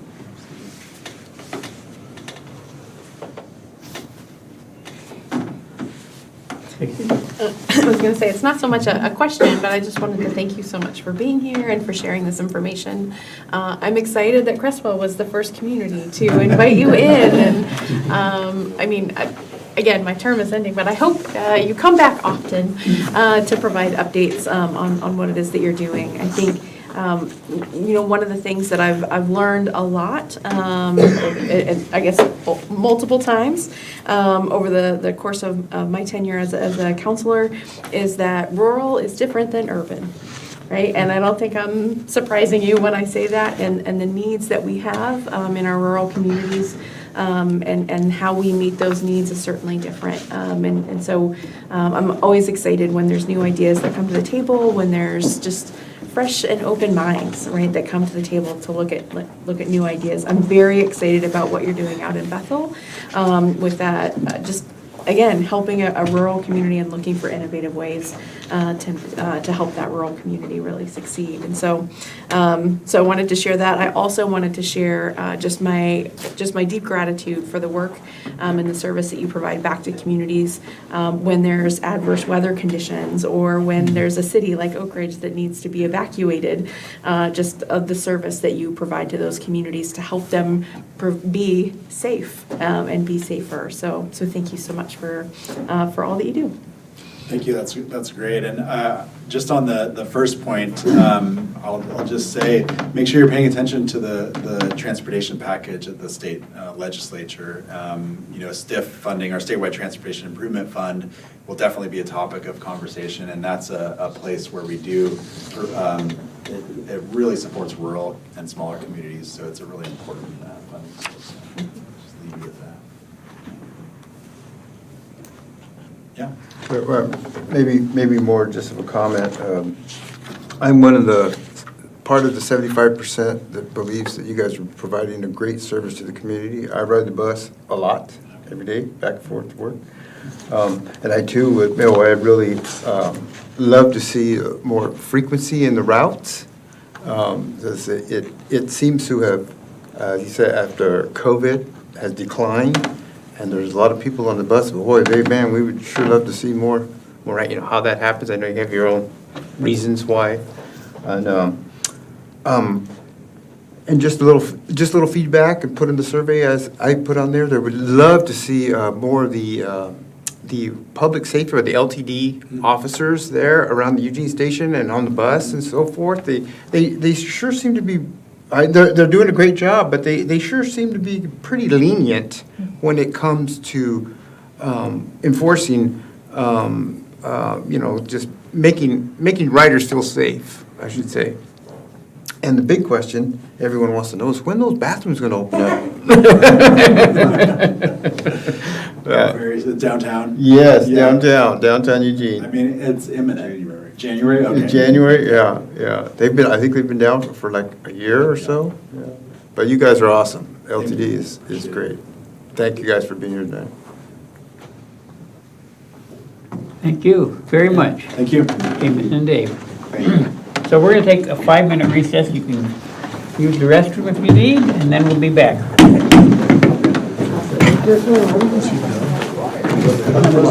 guess.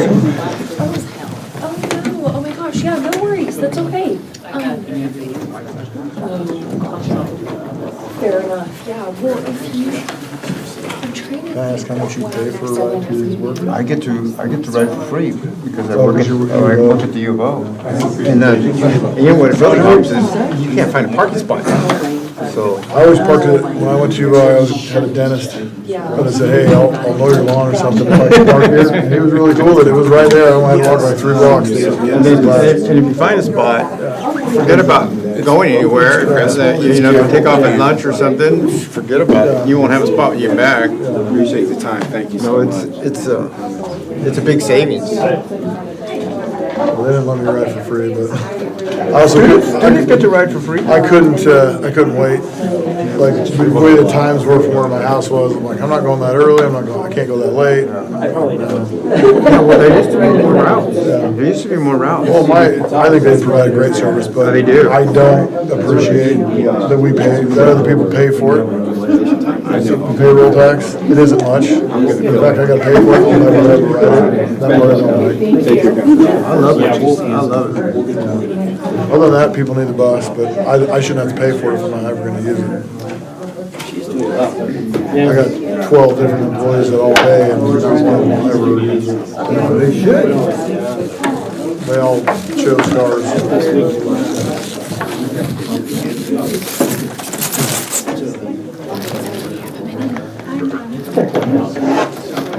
Alright, that's what I have. So my hair next. Me too. Thanks. We'll just clear that up right now. You know how you could be a big resource. You be assistant to Clark. How to give the report. Yeah. Yeah, 'cause, no, you really do a great job. I would also like the link for December's meeting. I stumble and bumble through my little airport report. You do a great By the job. way, you do that for free, just like Shelley does, so you're doing fine. I always like to hear what, how it goes, because I get a fish there. I think it's a huge deal for all of Oregon to get that port in there, and we stretch that out with the ships. If they can connect the railroad from there back to here, they have a rail line that can run right to Creswell. And by the way, I've been meaning to ask you, down there by Florence, is that part of the project they're working on there, right by Cushman Bridge? Yes. Okay, that's what I thought. They've been pushing that dirt around for They have, I have a employee that lives in, he drives like an hour, 20 minutes to work every day, but that train runs along his back of his property, and this ran even more now that they're updating it. There'll be more rail cars going along. And that's, I mean, again, it's government subsidized, but the railway, that's gonna be a lot of economy. And is that to, some of that flooding? She's pretty Yeah, cool. so they have, Pretty cool a couple person. times when they have like king tides that come in. There was a whole presentation on it, and I'm not gonna do it justice, but essentially, like, during the time for king tides, and also when there's excessive rain, there's just nowhere for the water to go, and so it floods, and Well, you mentioned you did, you so I can't get was. through for about 4 hours. But yeah, they're looking at that too, and Chief Barrett from the CT Lucy. Anyway, so Chief Barrett. Are we all good once Norma's back? I don't think so. I didn't. I'm keeping us on it. The fourth day. I wore a long sleeve, I was wearing a t-shirt all day, but I changed into this for today. Because I knew it'd probably be cooler than. Yeah. And I'm just I'm saying. okay with this. Yeah.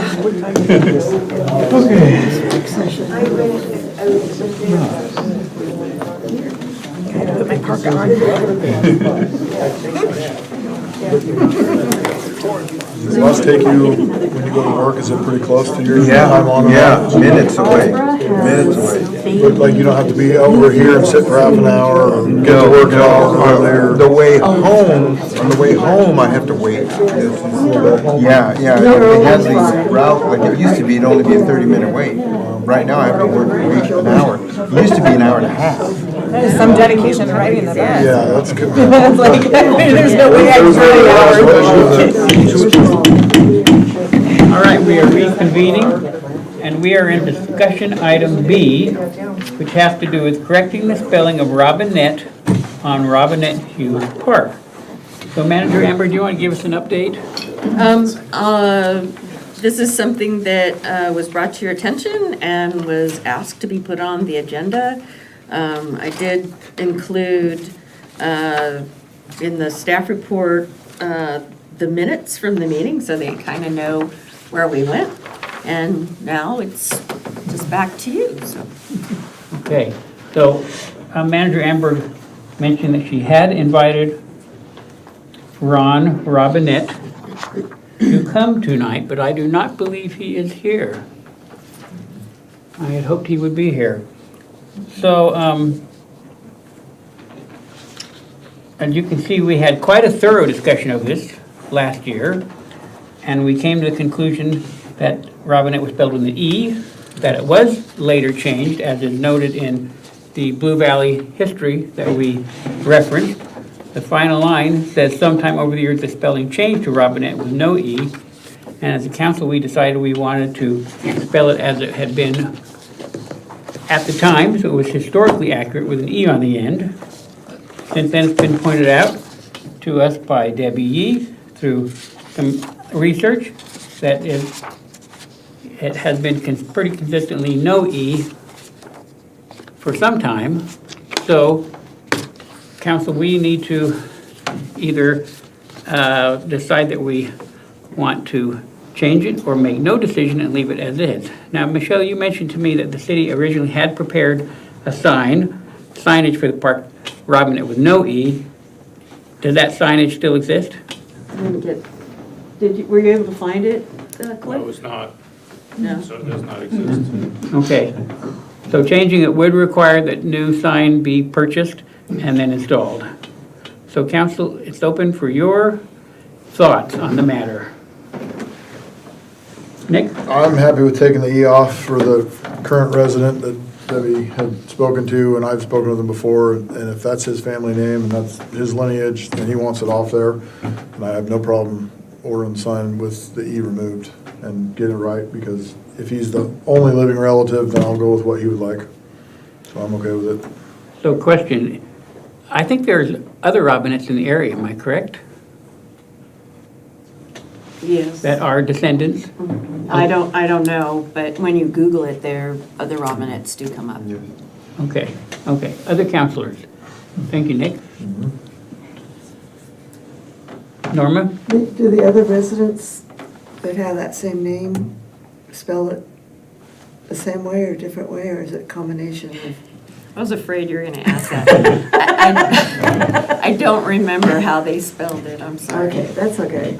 I remember talking about it when we named the park, and we kind of went back and forth on the spelling. We didn't have a clear guidelines from the book which way to go, so we ended up going with the E.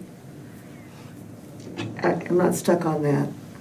It's kind of, you know, if you want to honor the person who gave the property to start the city, then you use the E.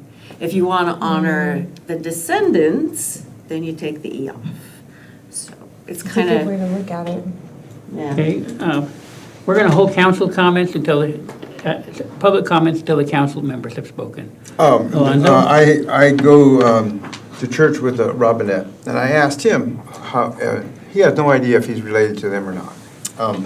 I love the idea, kind of what Michelle spoke to, by honoring the historical name with the E, and then possibly adding a smaller sign or a little plaque or something that speaks to that sometime over the years the spelling changed to Robinette, no E, and we cover it all. I mean, this is what I think it's Lane County Records, E, and that's who we're honoring.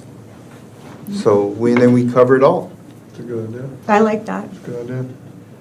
Great idea. Okay, other counselors want to speak to this? I think that's a fantastic idea. Yeah, I would agree. I don't know that there's another publication that really speaks to the historical accuracy of, you know, like Robinette with an E, Robinette without an E. I think that the book was kind of our source of truth when we were making the decision. And so certainly, right, like we can make changes and we can adapt as we learn new things.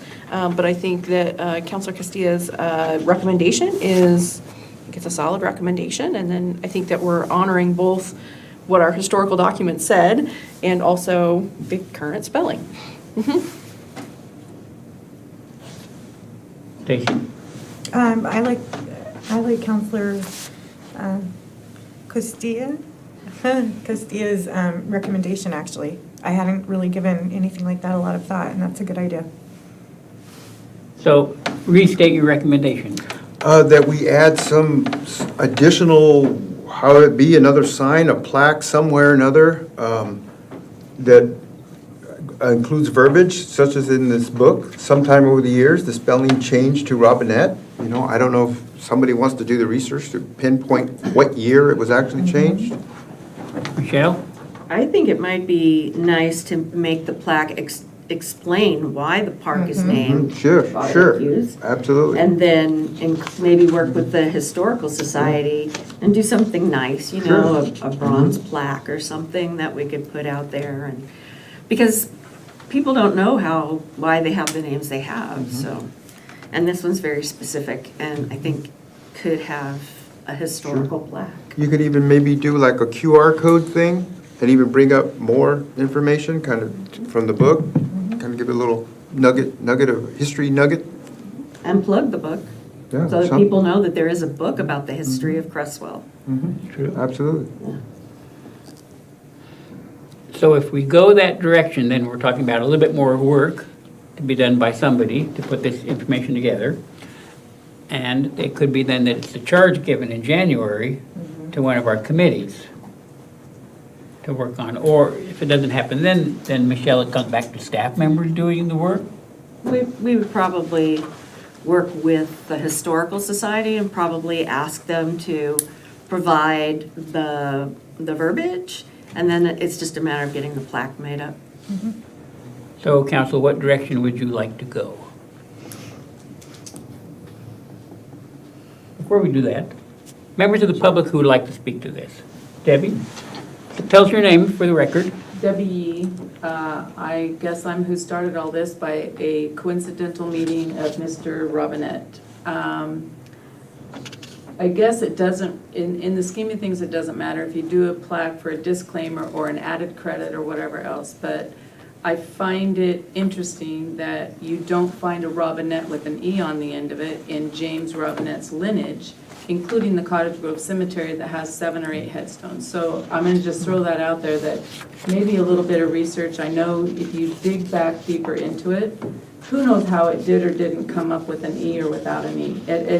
I don't think that's relative right now, but one of the people that gave the 3 nominations for naming it either Robinette or Robinette Hughes or whatever is actually someone who's associated with the museum and with the book, and in their spellings, when they put in their applications to suggest it to be named, none of them put an E on the end of it, even though there's an E in their book, and they don't know how the E got in the book.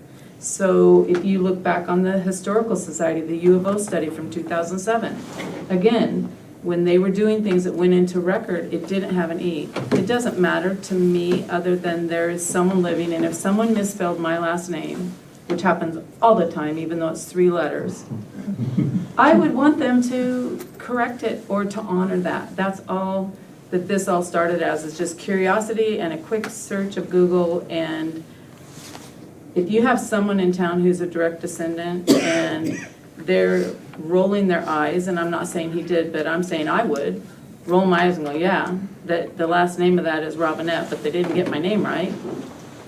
I'm just saying, it doesn't really matter, but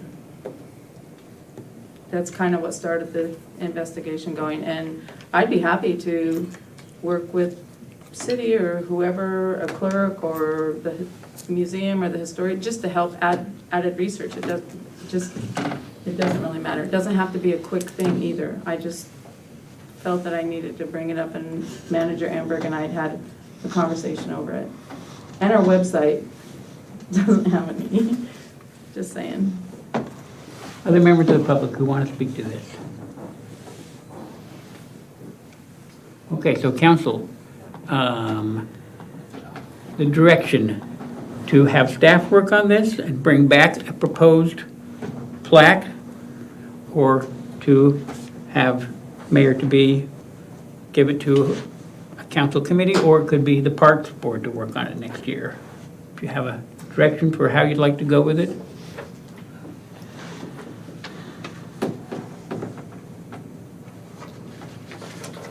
Clark?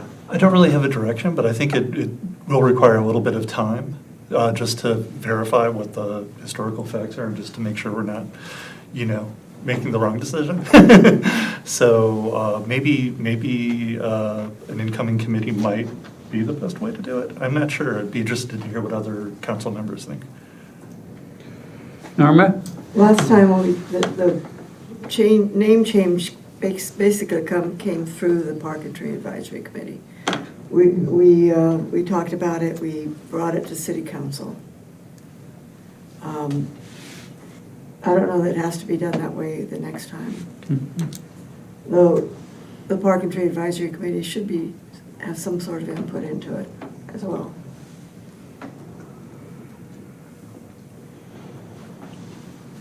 Okay. Norm? Nick? I like Alonzo's idea. I think it's a great idea, but I like what Michelle had to say of who are we honoring here. But ultimately, whether it's we're honoring the family here or the family then, if it's the same lineage, we're trying to honor that. And I agree that we intentionally honor the person who gave up 5 acres to create Creswell. So ultimately, that is my end goal, is to honor that man that gave up 5 acres to create this place. But I have no problem with giving a charge to Parks and Tree, letting Debbie help out somehow, and let's get it right. And if there's more information out to be had, let's work with the Historical Society. Let's get it right as best we can, and just make that decision then. So obviously, we need a little bit more information. We thought we made the best decision possible, found some new information. Hopefully, this will be the last time we have to go through this again, but hopefully we can just get a little bit more information and honor the lineage and the person that gave up so much to create this place. So I'm happy to kind of make a charge or give the city, whatever works best, an opportunity to get some more information. Right, I think ultimately we need to get it right. So that happens, I don't know. Paid staff, yes, that involves paid staff, but they're probably going to get it done, have available resources and stuff, versus a committee. I agree, I'm okay with the staff getting it done. I think the staff, I feel like the staff would probably get it done quicker, more efficiently. Are you comfortable, Michelle, taking that on and directing this towards staff? Oh, yeah. Council, are you comfortable with that direction? Yes. The only thing I want to put in is, in the book, it refers to a plotting in the state of Oregon and in Lane County. So I would think we want to be sure we check with this plotting and see, because hopefully that will tell us how it was done, when it was done 100 years ago, or whatever. So, okay, so we're going to direct Michelle to take this to staff and to begin working on that, and then if there's need to come back to its council for reports in a future time, then that'll happen. Sound good? Okay. All right. Thank you, Debbie, for all your work on that. All right, we're going to go to C, which is the ordinance, and we do have Ross with us here tonight to interact with us. Ross, do you have any comments you want to make at the beginning? Yes, I do. I have actually some annotations, kind of a section by section of what I drafted for you all.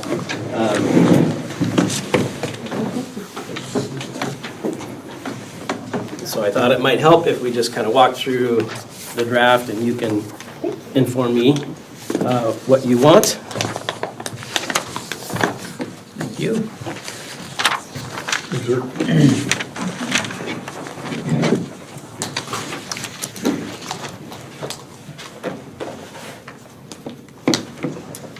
And so I know a lot of, and we'll get to it, but actually it's first up. So subsection A is a new definition that I created for personal property.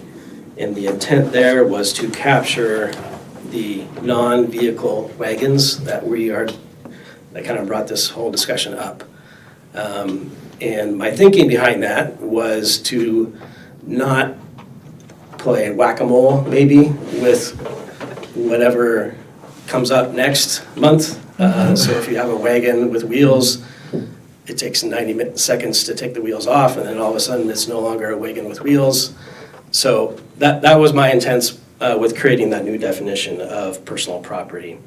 And then subsection C, I just added the word personal property there so that it's included. Subsection D was directly from Nick's suggestion of just removing the notice requirement before issuing a citation. So we have the 72 hours for a vehicle or an RV, and so as soon as they surpass 72 hours, there's no additional 24-hour notice. It's just 72 hours and then a citation. In subsection E, again, I removed the 24-hour notice prior to issuing the citation.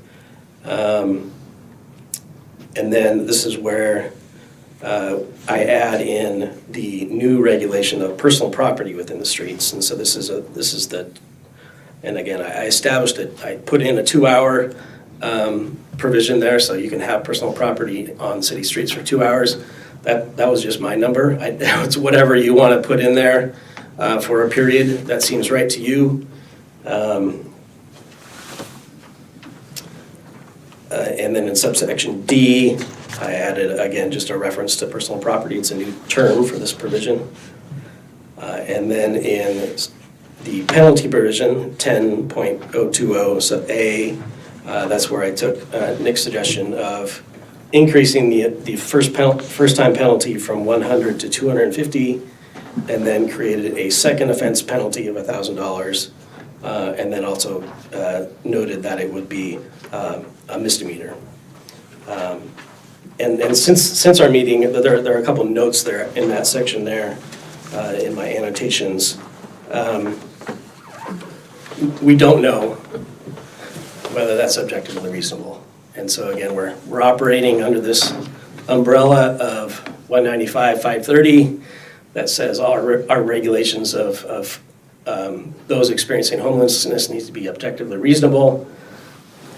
We don't have a case. We don't have an opinion from the Attorney General. We don't have anything that says whether $1,000 for a second violation or a misdemeanor for a second violation would be objectively reasonable. And so that's what it is. So there's a risk there. And then I also just wanted to note, we talked a little bit at the last work session about failure to appear and how that works within our system.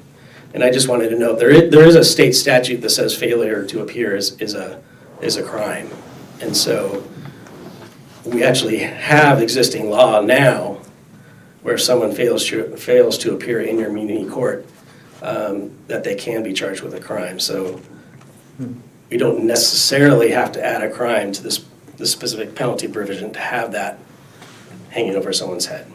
But there is that extra step. They have to be cited. They have to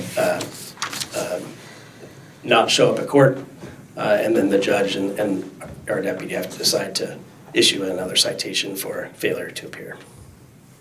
So that these are my annotations of what you had before in front of you at the last meeting, and so again, these especially on the 2 hours for the personal property, and totally your call in terms of what you all want to do, but that's how we got to where we were in my thinking behind each provision. Okay, so council, questions to Ross? Nick? My concern with what you wrote up, the biggest concern I had, pretty much the only one, was, like you had said, a broader scope of defining what it was, because like you said, remove the wheels is something different. They move on to building something different, which is good for them. But I want to make sure the language covers a broader range too. So maybe yours is better, but it wasn't what I said, and not that it has to be my idea.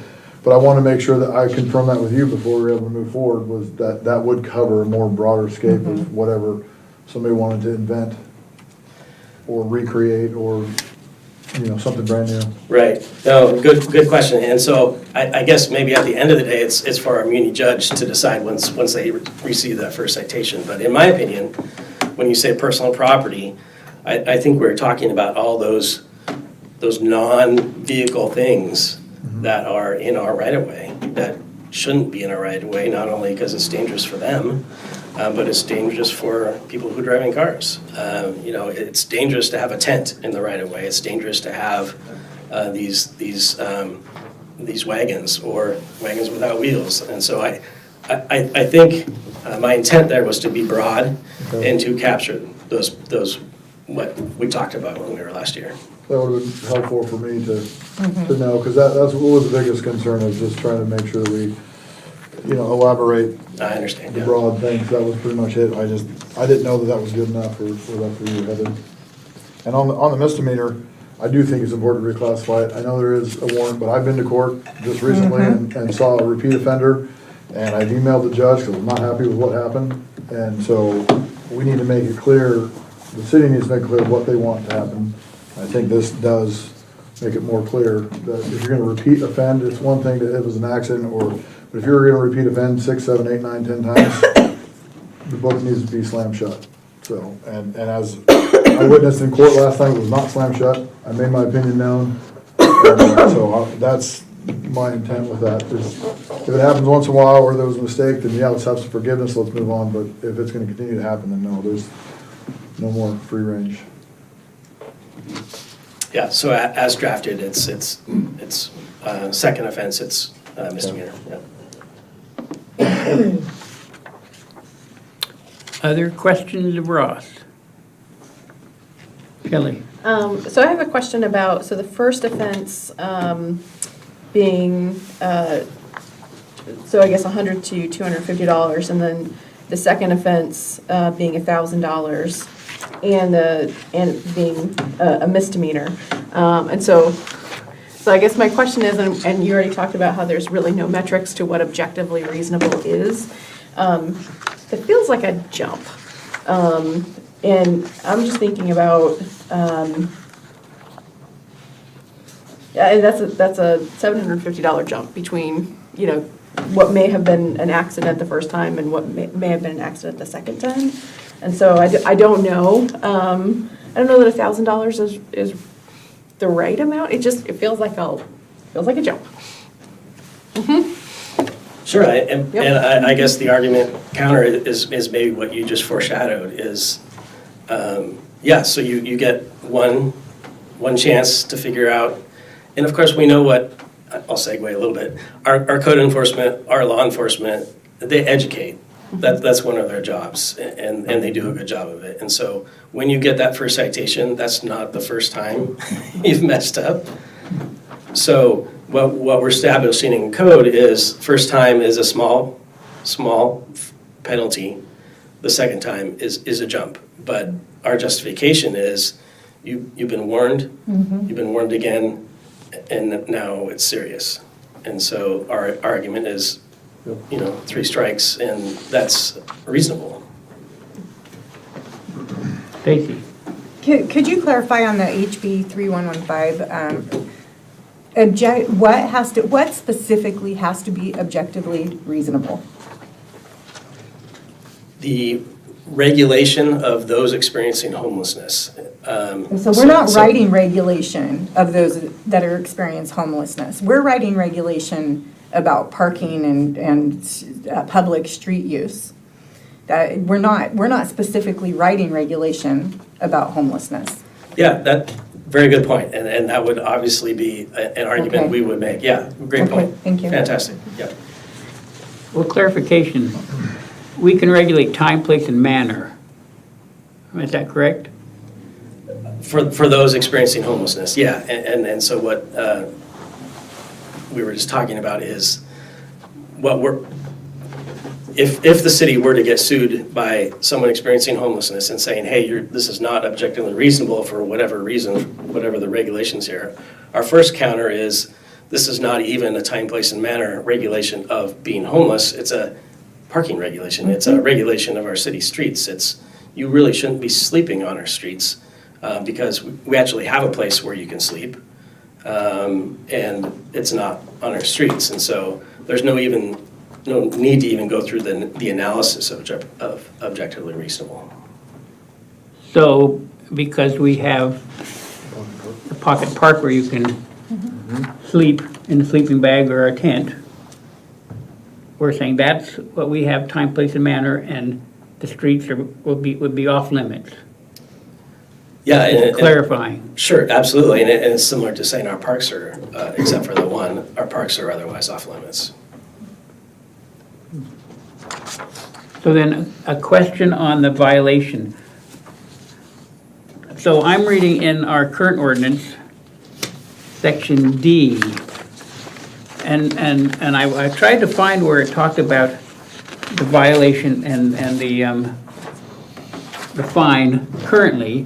And in section D, it says a violation of the section is punishable by a fine not to exceed $200.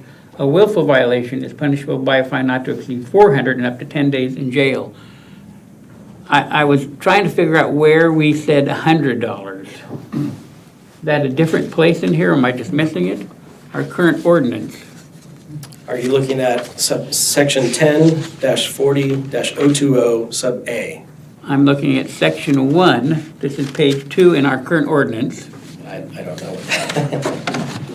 So this is our current ordinance number 557. We're amending the code. We're not amending an ordinance. So we're going to be adopting new code. And the code section that we're going to be amending is 10-40-020 sub A. In the city municipal code. Right. And that's the one that regulates vehicles in the right of way. That's the penalty, yes. Yeah. Okay. Okay. Other questions for Ross? I don't have a question for Ross so much as for Sergeant Speldrick, and I kind of want to know how he feels about things, about the ordinance, and I'd like your input. Yeah, so from what I can tell, this new ordinance addresses all of our I don't want to say grievances, but it definitely makes it easier for us to consistently enforce. It's a lot more clear, and it's a lot more, well, there's a lot less whack-a-mole Perfect. for lack of a better term. Thank you. Nick? I'd like to comment also with the deputies, you know, when we're talking about, this has been the first time, second time, third time, we've all here have said, we want you to be lenient, we want you to work with our citizens, we don't want you to just go out there and drop the hammer on the first try. So I want to put that out on the table, make sure it's a reminder that we're encouraging them to work with them, and if somebody's trying to get better at it, then I feel free to give them some leniency. But if they are not, the hammer drops, and that is the difference. There's not a hot and cold, black and white. It is black and white. It's, here's the rules, live by them like we all have to, tax-paying citizens. And if you're not going to, then yeah, we're gonna drop some hammers. Simple as that. We want forgiveness, but it only goes so far before you give somebody so many chances, they lose respect for you and the standards that you've set, and they become comfortable and reliant on your forgiveness. And that has got to be in play here, and that's all I'm trying to do, is live by the same rules that I have to do, that anyone else would have to do, and I think that's fair for the entire city of Creswell. So just put that all out there.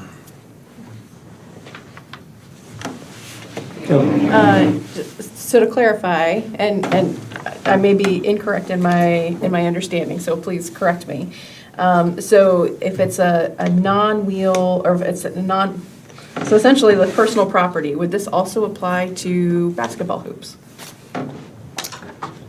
Yeah, it would. Anything that you're storing for more than 2 hours in our rights of way. And so if you have a basketball hoop that you don't wheel back into your driveway after you're done using it, then it could apply, yeah. So then theoretically, it could, for a second term offense, could be $1,000 on a misdemeanor for that as well. Theoretically, yep, absolutely, that's the decision we're talking about. Which aren't the basketball hoops already not allowed in the right of way? I mean, that's what Chelsea's doing. So that's not a big problem for basketball hoops. So as I read this, personal property that is now in item C, that refers to a wheeled or unwheeled wagon, whatever someone might be sleeping in. But essentially now we're saying that's prohibited from our streets. So the wheeled wagons that we currently have out here, the 2 or 3, are now prohibited. They can be 2 hours and then they have to be gone. And in talking with Nick after the last meeting, because Nick, I know you had written down to expand the language of recreational vehicle to include either wheeled wagons or mobile or temporary. So my impression was that you were wanting to make sure that it was clear that recreational vehicles or vehicles with or without motive power included the wheeled wagons, and that they fit under the 72-hour. That wheeled wagons were permitted under B2, which has not changed, recreational vehicle, that would include a wheeled wagon, that those that are already here currently could continue to provide housing for unhoused people under the restriction of the 72 hours. But as I read it now, the wheeled wagons don't fit under vehicle or recreational vehicle, they fit under personal property, and now they are 2 hours allowed, and then they're moved, which effectively means the wheeled wagons are prohibited from our streets for camping in. Is that correct reading of this? Yeah, and when we say now, in the draft, the draft in front of you, and that was my question to you all, is I inserted 2 hours. That was just me, this is your decision, and so you get to make that decision of whether it should be 2 hours, whether it should be 24 hours, whether it should be 36, 72, so that's all for you to decide. But yes, I create the dichotomy between, okay, we're gonna regulate vehicles and RVs that are meant to be on our streets versus things that I think as a community are not meant to be on our streets, and potentially are unsafe to be on our streets. A tent is hard to see at night. And if it's in a parking spot, I think that's really dangerous. But it's a policy call for you all to where that time limit is. Thank you for clarifying. So I'm very uncomfortable. I mean, I see the danger, but I know that we have a few residents in Creswell that have found lodging in the wheeled wagons. And it's very few. I like the idea that they're owned, not by the unhoused folks, but by the people who built them. And there's contracts that they have to abide by. And we have a very limited area in town where they're able to park. But I'm very uncomfortable now banning those from our streets and now forcing those individuals back into tents in the pocket park, which we had before, or wherever. So I'm uncomfortable with that. Sergeant Spellich, you have your hand up. So looking at the definitions that are in this proposed ordinance, I think these wagons would fall under recreational vehicle and not property. But I don't think that's how it's written. I would agree with Sergeant Spellich. I think it is a recreation. I interrupted you. Go ahead, Sergeant Well, Spellich. it's a vehicle with or without motive power that's designed for human occupancy. So that's what these fall under. It's not, a temporary house that's been built on the street for somebody to use. It falls under like a homemade trailer under at least the vehicle code based on how it's built. So I don't think it, and I might, correct me if I'm wrong, but in my interpretation of the definition here, I think that these fall under that recreational vehicle standard rather than just personal property. Now, if you were to remove the wheels and have them become shelters like like in Eugene, right? They have the kind of Conestoga villages. Then now you have their personal property. They're not a vehicle any longer. I think that that's what this definition that's written up kind of hits. Is that? That's a solid point. I guess I thought we got here because we weren't treating them as recreational vehicles. No, we were just kind of expanding it in case of, so we didn't have to do this in 6 months or a year or whatever, kind of cover ourselves for a little bit and see how that works out. So there is a statutory term for recreational vehicle. So we could borrow that and actually define recreational vehicles as what we all know to be recreational vehicles, and that's something with something that is registered and titled as a recreational vehicle. So that was where I had suggested a possible amendment to this, and I thought it was in line with, Nick, with your previous comment, that we need to specifically identify that we have wheeled wagons in Creswell. And that if we're gonna allow them on the streets, it needs to be so identified in here. So like you say, we don't have to revisit this in 6 months, that we're saying we have wheeled wagons in Creswell, and it's defined here. So my recommendation has been that we add a number 3 under definitions, whether we call them Conestoga huts or wheeled wagons, and my definition was Conestoga huts or wheeled wagons are, as used in this section, means non-motorized shelter designed for human occupancy. So that we're delineating that it's not an RV, it's not a vehicle, doesn't fit under that code. It's not a personal property in terms of a tent or just a wagon. It is a wheeled wagon designed for human occupancy.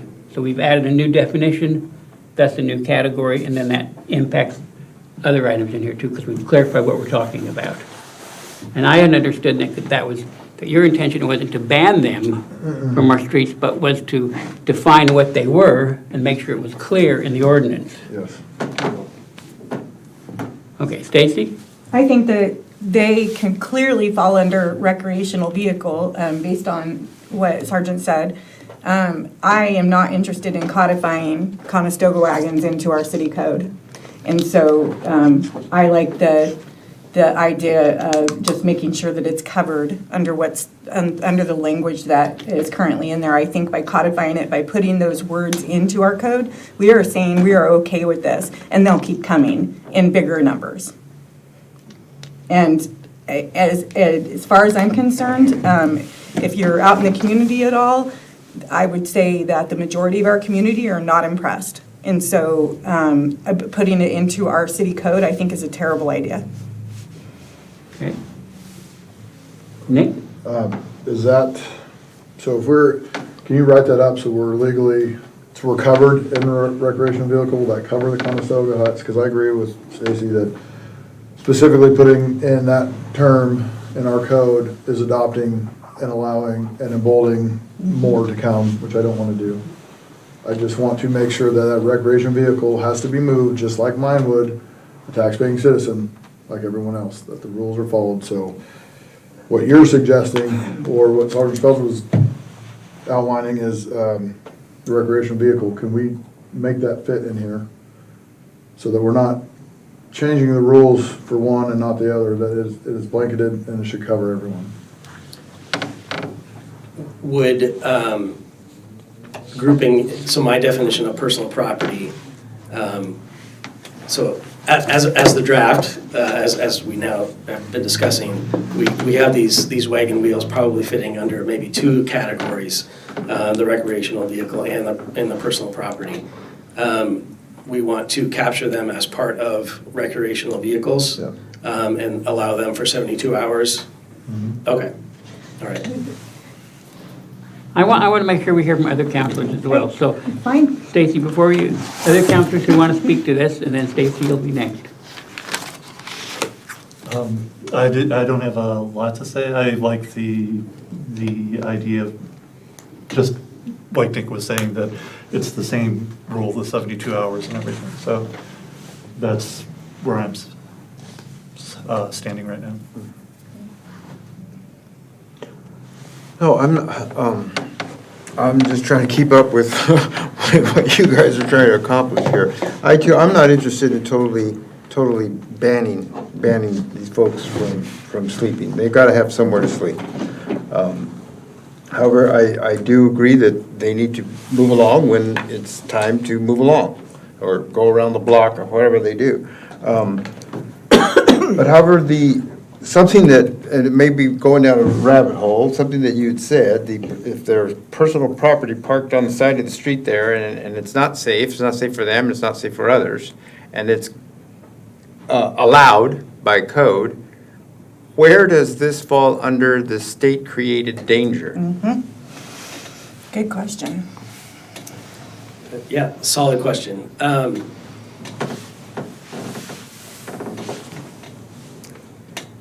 I don't know the answer to that. I can theorize that we have a known issue, and we are continuing to allow it to be on our streets. I think there's a reason they're not licensed and registered, is because they don't meet safety standards of things that are licensed and registered. And so there are inherent dangers with sleeping on the streets and inches away from traffic. So I think you raise a solid question. I don't know the answer to that. My argument in defense of the city would be the state-created danger is more of an issue created by enforcement, and so as a city, we should not change someone's position to actually increase their danger. And so, for instance, the state-created danger notion is more akin to maybe our sergeant is out enforcing the law and moves someone from the sidewalk into the street. That's an enforcement action that actually increased that person's chance of risk, and so that is probably a better example of the state-created danger doctrine. I have not seen it applied at the legislative level like this, where we're a big city and we're allowing basketball hoops to stay on the streets for a certain amount of time. Is that always a good idea? No, but at some point people have to think for themselves and say, okay, I'm going to get out of the street tonight. By this legislation, we're not mandating people sleep on the streets, and so we're not causing action, we're just allowing it. We're going to hold public until the council finishes their discussion. Other councilors who want to speak to this? Kelly or Norma or, Clark already did. Kelly or Norma? I'm just still, I don't want to be stuck on the $1,000. It feels like a jump from $250 to $1,000. And so that's just what I'm still kind of rolling over in my head. Norma? I think the $1,000 is to give the enforcement teeth to do something about somebody who's refusing to cooperate. Because they're just letting it pile up and pile up and pile up, and not showing up in court. And the $1,000 gives them teeth to do something about somebody who's won't cooperate. It's up to 1,000. And I'll tell you, our judge does not give $1,000 penalties right off the bat. But it does give him the leniency that if there is someone who's a habitual abuser, he can go 1,000. But again, he has a lot of space to make the fine whatever he thinks is appropriate. He doesn't have to go that high. He doesn't have to go to 250. So. Thank you for that. Okay, Norma, were you done with your comment? Yes, I was. Okay, so let's see if we have comments from the public. Do I get to? Oh, yes. Yeah, I Stacy? remember I was passed over. Recreational vehicles. Recreational vehicles, as far as I know, have to be permitted, right? Registered and permitted? It depends on, I guess, under our definition, no. But, okay, so, go ahead. I would ask Sergeant Speldridge, but I think you can have a small trailer that's a recreational vehicle and not have to permit it. Okay. It's so long as it's under a certain size. Okay. Okay, that's what I want to know.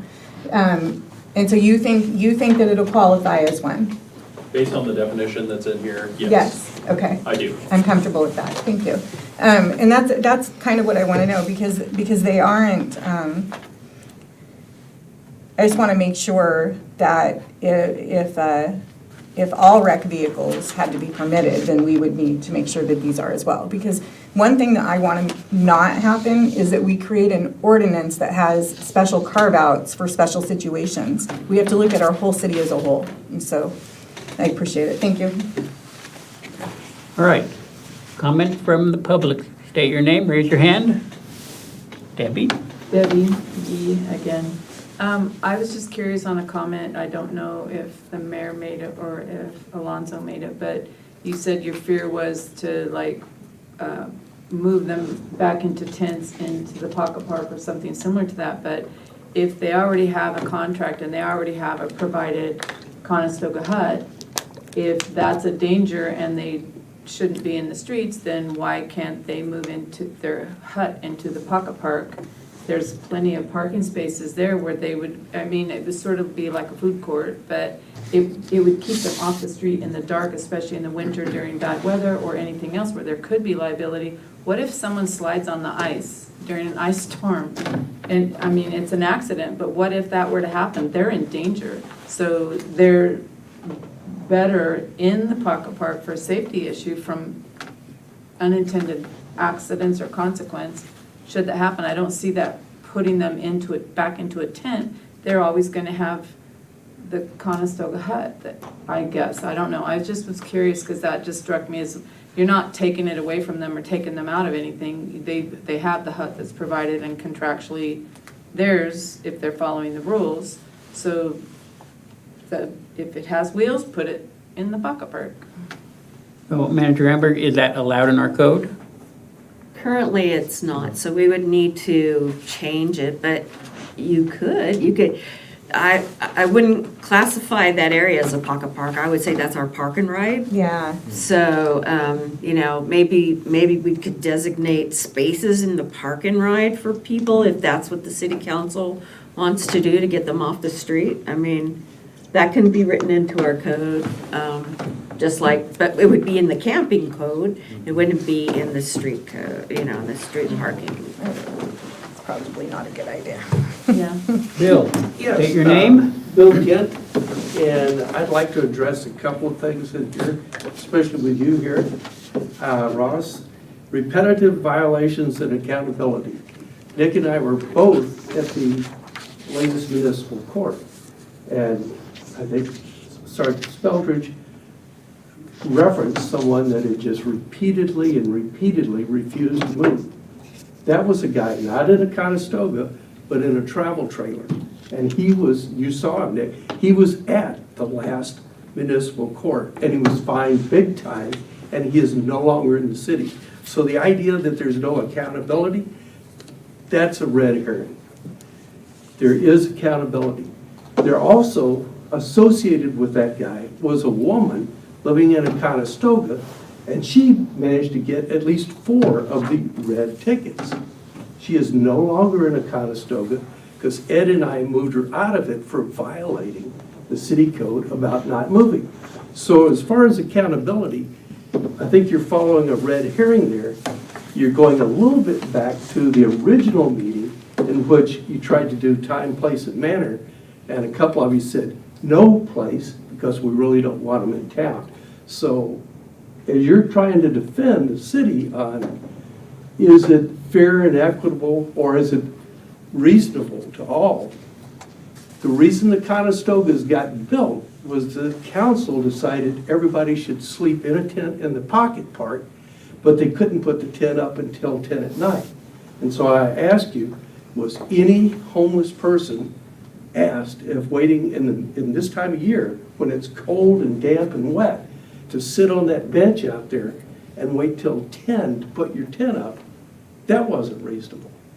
So to save lives, we built Conestoga wagons that were insulated. And are the wagons a danger to anybody? Has a Conestoga wagon ever run over anybody? No. But state-supported danger is designating D Street right next to the bar as a place where people can safely sleep on the street. That's because if you're riding around in a cruiser with a vest and a gun, it looks pretty good at midday. But you go down there on a Friday and Saturday night, and our citizens who get drunk and go to that restaurant come out of there, they yell curses at the homeless there, take their big pickup truck and spin the tires while they're yelling epithets at them. So one way to incur a state-supported or incurred danger is to say, well, D Street's great. So when you look at things, there's always 2 different opinions on whether it's safe, whether anybody who's homeless would say, oh yeah, we agree. I brought some people from the Conestoga wagons, and they can attest to the fact that we encourage and help them move them. Now, the mayor suggested, well, instead of this whack-a-mole, has it been 72 hours, why don't we go to once a week? Sergeant Speldridge would have a hard time arguing that checking on them every Monday to see if they've moved is a lot easier now than cruising the streets trying to remember, oh God, did that guy move? I can't remember. Did that guy move? So you haven't established that it's more dangerous to sleep in a Conestoga wagon than a car on the street. Both can be rear-ended or hit. What you've established is that the community sees the Conestoga wagon. They don't see the cars with people sleeping in the front street. They don't know how uncomfortable and cold that is. But they can see a Conestoga wagon, red flag, you're being too good to the homeless. You haven't successfully run them out of town yet. Which you remember, you're the one that said, if you come up with this idea of let's just run them out of town, I sure can't defend you on that. So I think you've got some misunderstanding, a lack of information. I say, why change it? Right now, you've got accountability. The biggest offender is out of town, and he got a big fine at the municipal court. The second biggest offender, romantically entangled with that person, is also out of town and out of a Conestoga. So my contention is it's actually getting enforced. And if your real concern is Sergeant Speldridge's time, ask him, would it be easier Monday to say, oh yeah, everybody's moved over the, you know, the Sunday, or to go around town every day trying to figure out, oh, did that guy move? God, I don't know, all the Conestogas look the same. That's my argument. Thank you, Bill. Are there other members of the public who wish to speak to this? Ed, tell us your name. Yeah, Ed Gunderson. All 3 Conestogas we've built that are currently in the Creswell area have reflectors on them, just like the cars. 2 reflectors on each of them. And actually, they've got little reflective plates on them too, which they're white, but there's 2 red reflectors on them, and we did that for the safety reasons. And the other thing is, I keep wondering, you know, if we're going to fine people for not moving, what's this going to cost the court? What's it cost the city and the court? If we're going to incarcerate people for 10 days for not moving, what's that costing us? I mean, anybody consider these things, the cost of these things? And if you come around again to the cost of enforcement, why 72 hours? Where did that come from? Why should an RV have to move every 72 hours? Why not every 7 days? Why not 14 days? Why not 30 days like a car? And we talk a lot about fairness. Cars can sit on the street for 30 days. Why can't the RVs sit on the streets for 30 days? Now, my argument with that is, I think that a shorter period, particularly with the RVs, is that cars, if people are sleeping in cars, they can tend to accumulate things around them.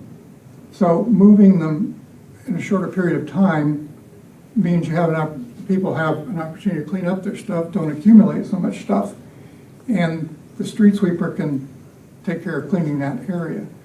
So I'd really like to see something like 7 days, and that might be easier on the sheriff too, and the courts. Okay.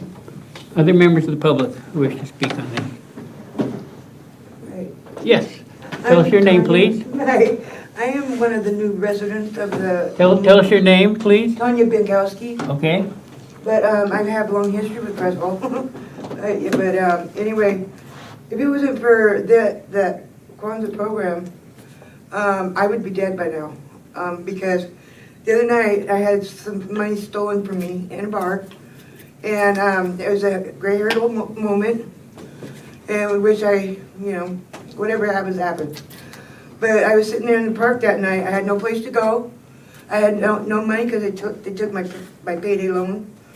And so if it wasn't for Bill coming along and scooping me up and kind of like saving my life, I wouldn't be here. I have heart problems.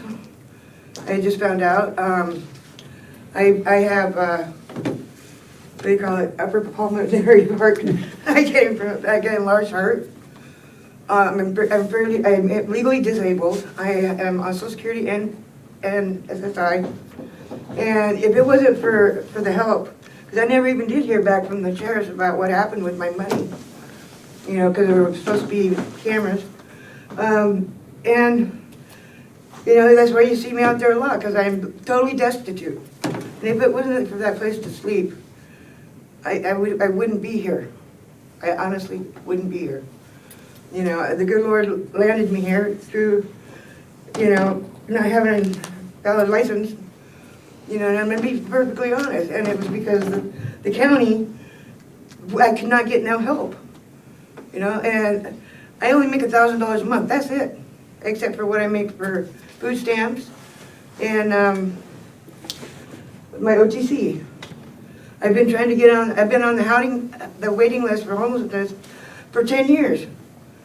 It started out with 2019 when my mom passed away, and I ended up on my own. I have no real family that I could count on, and but I had my car, So I kept up the insurance on it and everything.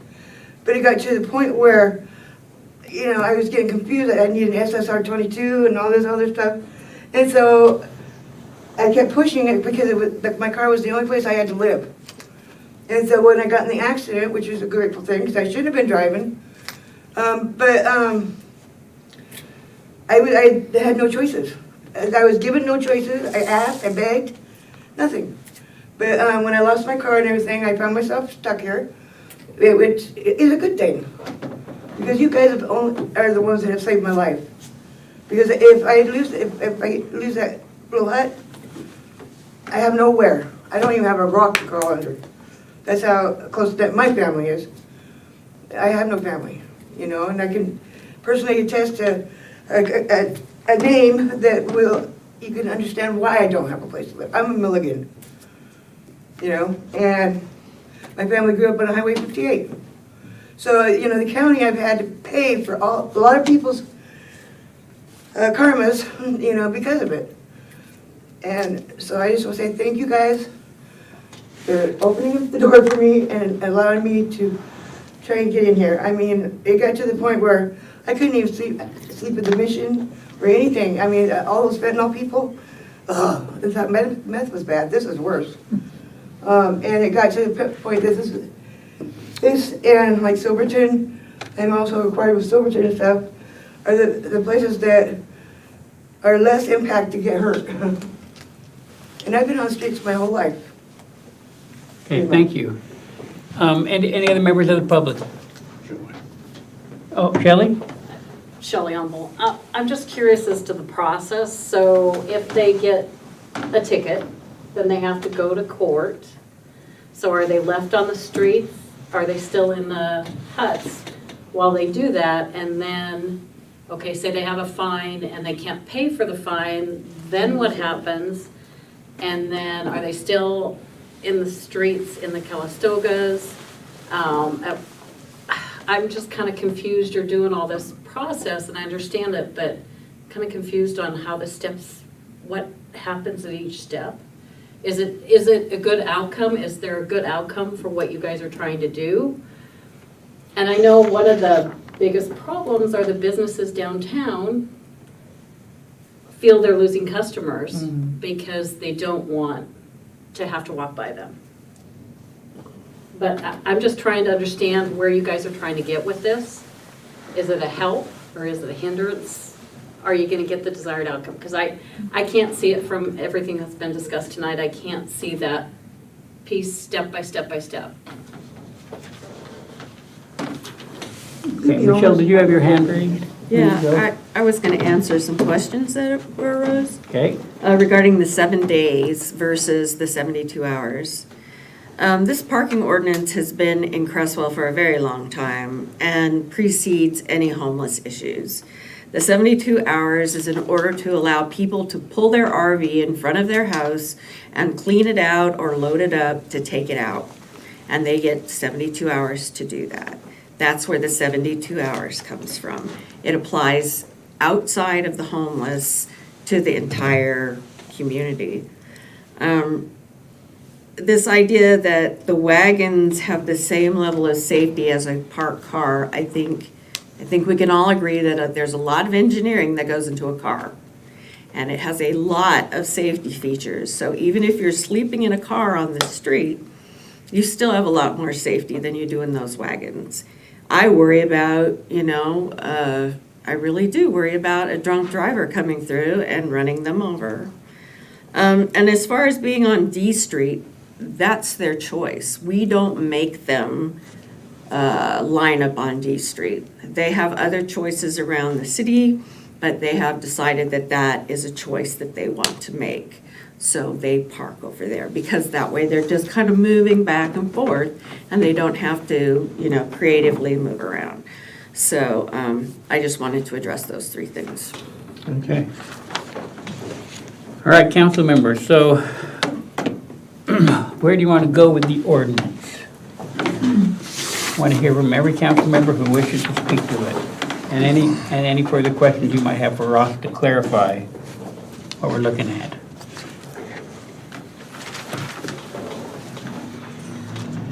So just kind of a logistical thing I've been thinking about.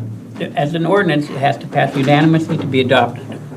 So if we... No, at one... At the first meeting. At the one meeting. At the one meeting. So if if an ordinance is brought forward in 2 weeks, November, December, if it's not unanimous, then it goes automatically to the January meeting.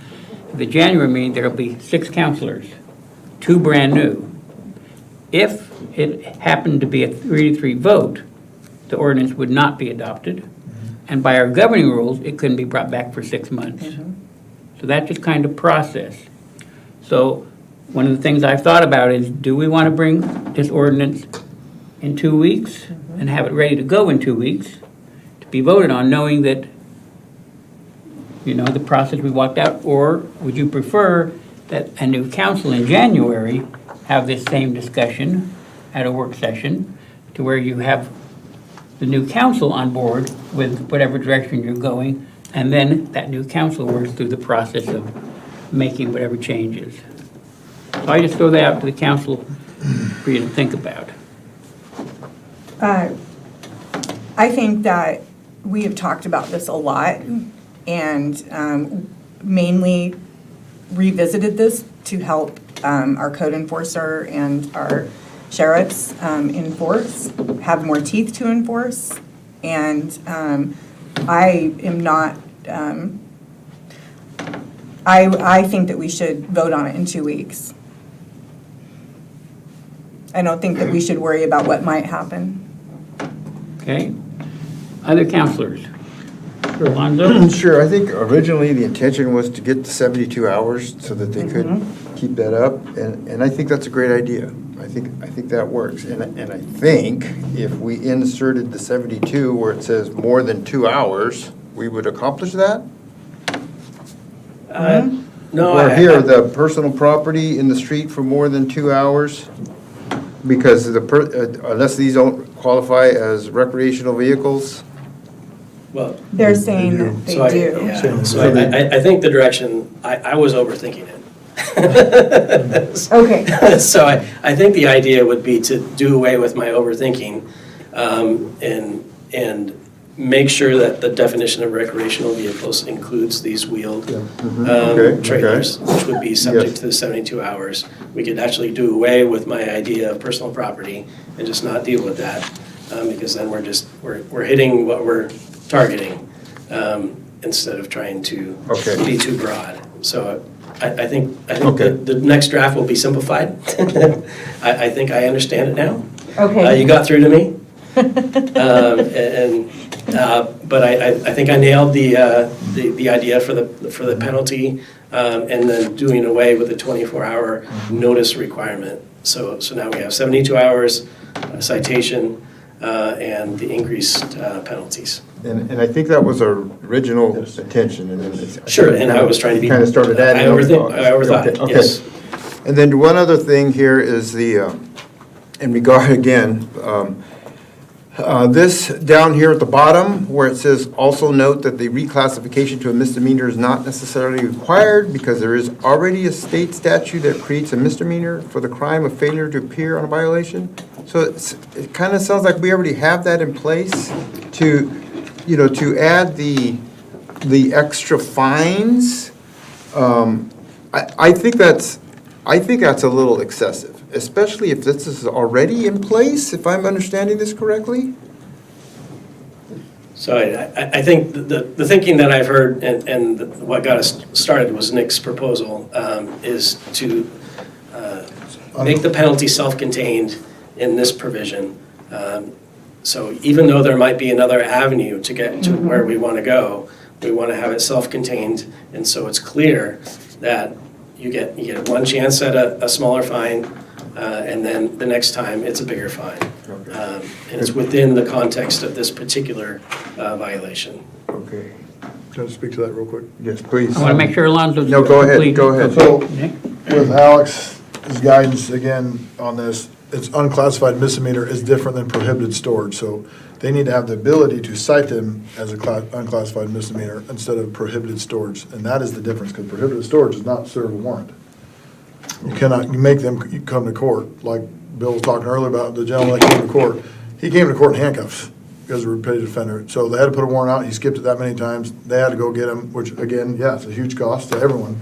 on that, but you gotta follow the rules. So the reason it's unclassified misdemeanor is to have that ability to put out a warrant so that they do have to show, and if they don't, then it will be in handcuffs. If it's prohibitive storage, they cannot do that. Okay. Correct, sir?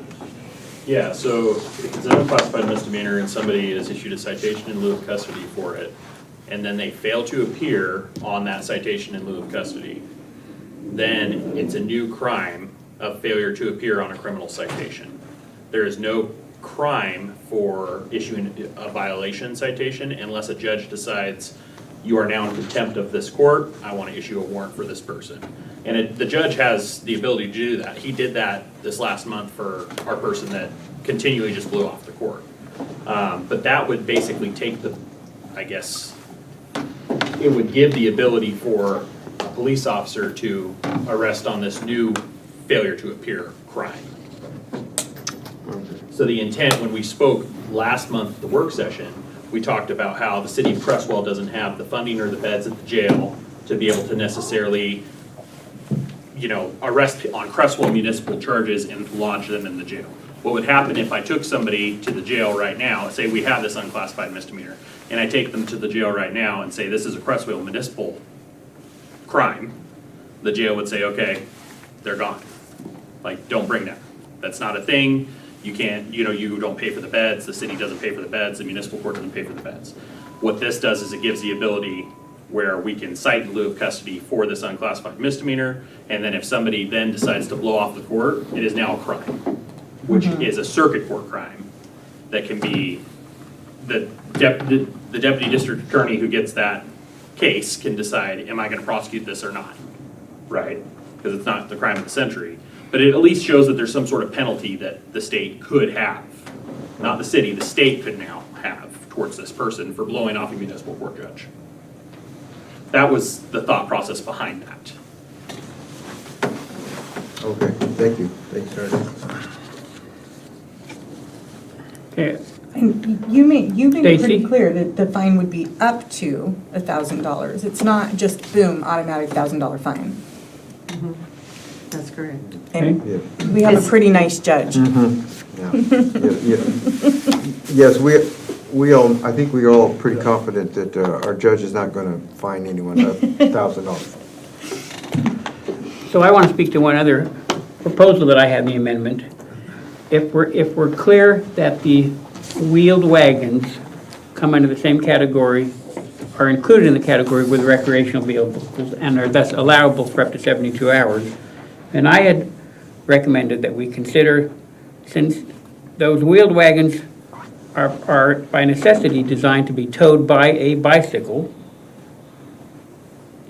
I had recommended that we add into this municipal code, and here was the language I had. Due to the nature of Conestoga huts or wheeled wagons to be towed with a bicycle, one personal bicycle may be stored directly behind a Conestoga hut or wheeled wagon, so long as it does not extend into the road or sidewalk. Bicycles properly parked behind the wheeled wagon shall not be cited nor removed by the city. They fall under that same 72-hour, but they have to be parked at all times, if they're there, directly behind that hut. One of the problems we ran into is bicycles and people not wanting to relocate their wheeled wagons because they don't consider that there's a rack close. And we ran into the problem of having to take bicycles because they're not where they ought to be. Well, if we're allowing this non-motive vehicle there, hut there in the first place, and we know that it's going to be towed by a bicycle, then it seems to me we need to allow that piece of equipment necessary to tow to be parked directly behind. If it's in the right-of-way, either one way or the other, then it's in violation. So I would throw that out as consideration. I think that we need to make an allowance for people who are going to be staying in the huts to have their vehicle there where they can keep their eye on it. Manager Amberg. I think I'm going to speak up for code enforcement on this one and say that makes it very difficult then to enforce bicycles left in the street around town And she's going to get a lot of lip about how the homeless are able to leave their bikes in the street, but tax-paying citizens are not. That's going to make her job difficult. So even if it's clear that these are not bikes, plural, that they're not in the right-of-way, they're parked directly behind the HUD.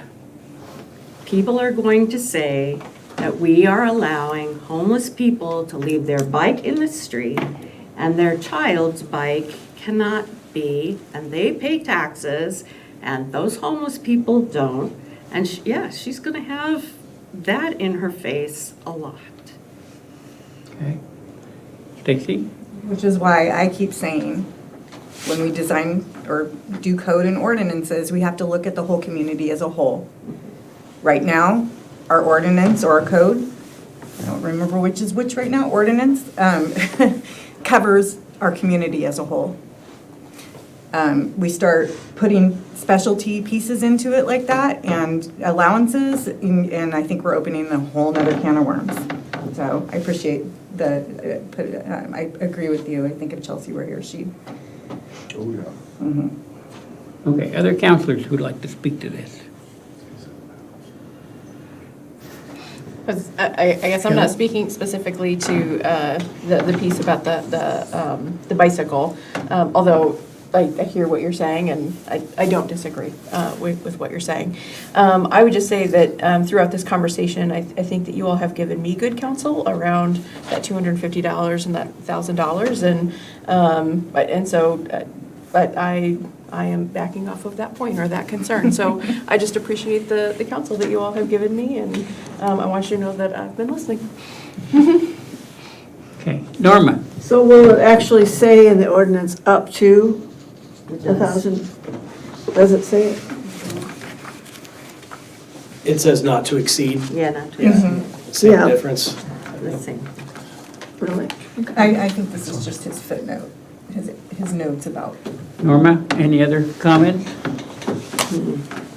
Clark? No, I was the exact same place that Norma and Shelley were at, wanting to see, well, looking at the notes and thinking, well, that's semantically, that doesn't quite hold up, and now I see it right here in the ordinance, and I should have just gone there. But thank you, everybody, for clearing that up.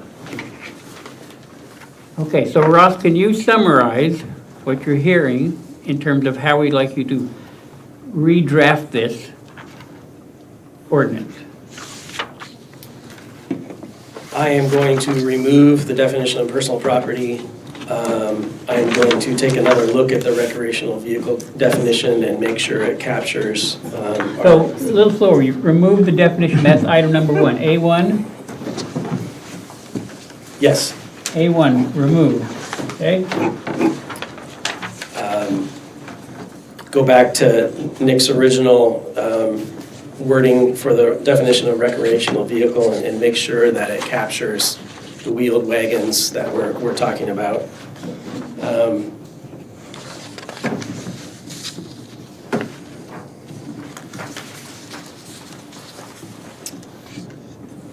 I believe I can take away subsection E, which was a new section that dealt with personal property, so I think that is no longer needed.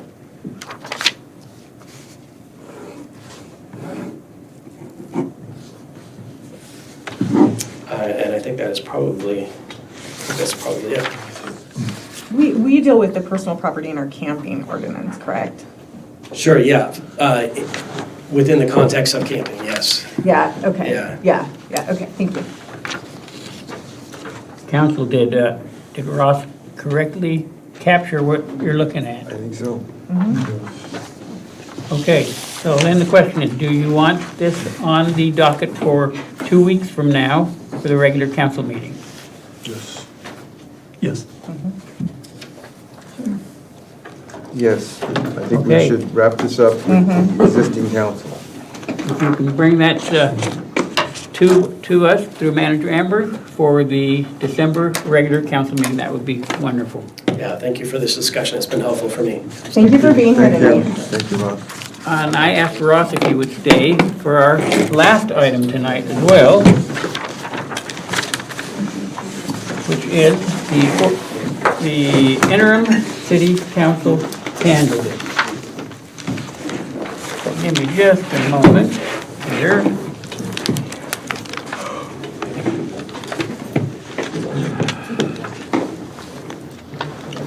So last week, Council, you charged Council President Castilla and I to develop a pool of candidates.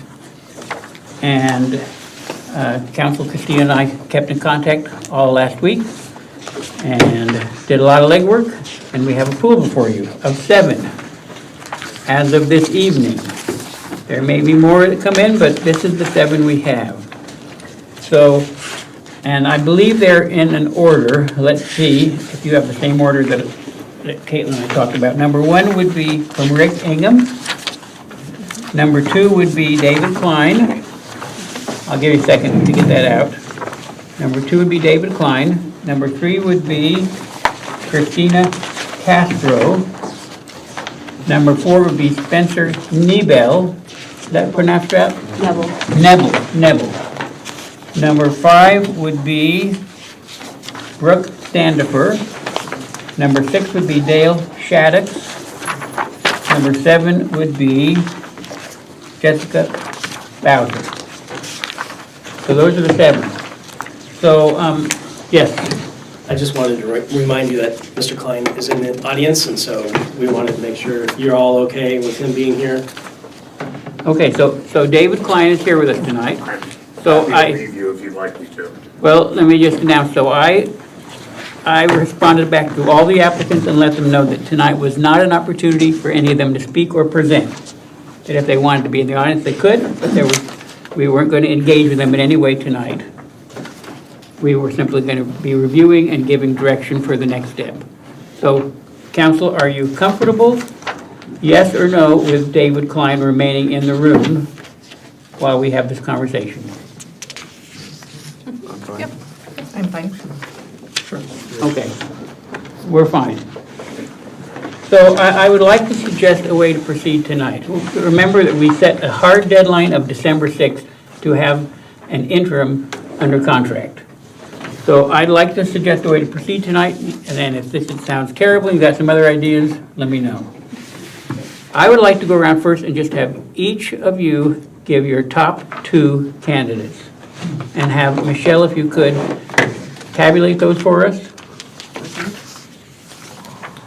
So that at the end, we could possibly have all 7 listed, or we could have less than that. And as you tabulate then, for each one, if you write a name down, note how many people selected that as their top one, as the top 2 candidates. Then at the end of that, see if Michelle can give us the 4 that received the top number of recommendations, the top 4. And as you give your top 2, give a brief statement, advocate why. So at the end of the first round, we have hopefully no more than 4 that receive most of the nominations. Then we go around again, and of those 4, each candidate select their number 1. And if you want to advocate again, please do so. Michelle will tabulate that again. At the end of that, I'd like to think we've come down to 2 or 3 that have received the most. And then, if we agree on those 2 or those 3, then to have you give direction to Alonzo and I to set up interviews next week, probably Monday night again. Those interviews could be in person. If they're able to be here in person, we would need to probably cover their expenses, or it could be online. And also ask Ross if he would compile for us 5 to 6 questions, because they have to be acceptable questions to ask. So that's my thoughts on how to proceed tonight. Do you have input on that? Michelle, you look like you're over there thinking. And I also said to Michelle, because Michelle and I had a conversation this week, that I value her input that she can give to us in this process. So, Clark. I have 4 candidates that stood out to me, and I don't know how to begin to organize between those 4. I'm sorry. Yeah, I wasn't expecting that we had to make a decision tonight. but I should have, because we have a limit of time to make our decisions. So we're not making a decision tonight. I would be asking that you give direction to Alonzo and I to line up interviews with our top Yeah, I know. candidates. That's still a decision. It's not the end decision, but it is a decision. Yeah, I was prepared with 3, so. Okay. Nick? I have 2. Again, I was with Stacy, I have 3, but if we're gonna narrow down to 2, I have my top 2. I have like 3 to 4, but I would appreciate hearing how others were kind of viewing them and kind of seeing through them, because that might help me kind of narrow down. Okay. I have 3, but you said narrow down to 2, I can do 2. And 2, just, I would like to, if we're going to move this quickly, Monday, what do we do with more possible candidates that may still be coming in? Are we going to cut off this applications? Well, we put out information through a variety of sources that the position was open and that they should respond to one of the 2 of us with a resume. And today's the day we met. So I would think if we got more applications, at this point, we simply say we've already moved forward with our process. Okay. So how about if we go around and each person gives 3? Can we do that? I can do that. I can do 2, I just figured it out, so. Well, it's up to you. Do you want to do 2 or 3? Whatever works for you, Mayor. I like 2 because we already have so many, but this is the council. Council, 2 or 3? I could narrow mine down to 3 in no particular order. Okay, let's do 3 and we're going to start with you, Clark. Okay. Michelle, will you tabulate for us? Thank you. And may I just give a couple notes why I picked him? Yes. I like Rick Ingham. He seemed very experienced, won lots of awards, has worked to find a replacement when he retired. I like David Klein, lots of short-term interim experience, which is what we're looking for. Also has legal experience, budget experience, land use stuff, boy, all stuff we deal with all the time. And I like Spencer Neville, seemed very qualified and also had experience finding a replacement for a city manager. So those are the 3 that I was looking at. Very good. Nick, would you like to go next? Yeah, I think Rick Ingham and David Klein were my top 2. I had Dale and Spencer, the 2, 3, and 4, but not in any order. But my top 2 would be Rick Ingham and David Klein for a lot of the reasons that Clark has already mentioned. I'm not going to review them, but they got the experience, and that's what we need right now. With Michelle leaving, we need some experience, and they have that. And so I think it's important. Hopefully it'll help us with a smooth transition. Okay, I'll just go next. So I have down, my top would be David, number 1, Spencer, number 2, Rick Ingham, number 3. But I'm comfortable with just going 1 and 2 as well. And one of the reasons being, go ahead, Michelle. I'm sorry, Counselor Smith. Did you have 3? No, he's just said 2, I think. No, I'm gonna narrow down to 2 Oh, for okay, now. thank you. 'Cause I didn't get the 3. Sorry. Rick and David. In one of my conversations with Michelle, and clarify if I don't get this quite right. Michelle said one of the things we need right now is someone who can step in and has immediate understanding of public works. Well, they are going to be dealing with the legal issue at the airport. Public Works, during the 6 months at the beginning of the year, we're gonna start working on 2nd Street, the seismic tank retrofit, the realignment of the main, the bathrooms at the park, and of course, the long-range wastewater will require a lot of attention. And also, the person will have to be council committee support, because I'm assuming that at the beginning of the year, they will all have charges, and that's a very busy time of year. Okay, Alonzo. Oh, okay, and mine are in order of preference. I've got David Klein, Rick Ingram, and are we doing 2 or 3? 3. Spencer Neville. And because these 3 rose to the top, because they are just simply because they are so qualified and years of experience. Okay, Shelley. Yeah, I would say, I haven't ranked them 1, 2, 3, but the 3 names that came to me were Rick Ingram, David Klein, and Spencer Neville. And the reasons for those was we need someone who is ready to go day one. And so I was really looking for specifically, do you have previous experience and demonstrable experience serving as an interim and serving as city manager or city administrator, again, depending on whatever title they go with.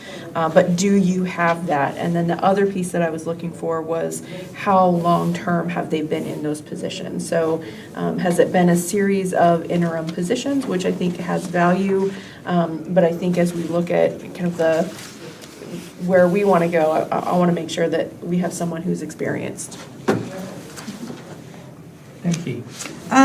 My top 3 were the same. However, I would order it Klein, Neville, and then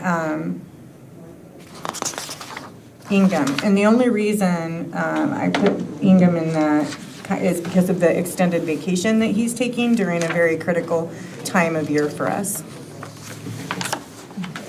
I had the same list, but my concern was with Ingham is the vacation time. I'd still put him on there because he has the experience. Do you have any particular order? I put him at 3. And the other 2, I'm not sure whether to put them as 1 or 2. They're both very well qualified. Who were your other 2? Oh, Klein and Neville. Michelle, you want to tell us what we got? You have 3 choices. We have to do round 2, do we? So I had several conversations with Rick. He was the first one I called because I've known Rick for many years because when I was mayor first, he was over there. And I ran into Rick a year ago at a state conference, and he's now working for City County Managers Association. So in addition to Rick being gone, believe it or not, Rick kind of had some yellow flags he wanted me to know about. One of them was he really hasn't done interims. David and Spencer both have done a lot of interims. Rick has not really conducted or actively worked on the search. He helped Vanita in their process, but he told me, I really have not done searches. That's not been, and again, his greatest experience recently was at Vanita, but he said, I didn't really do a search there, and I haven't done interim, so I haven't really worked with cities per se doing searches. And he said to me, if you're picking, pick David or Spencer, because they're the best in the state. So he told me to tell you that. Okay. Okay?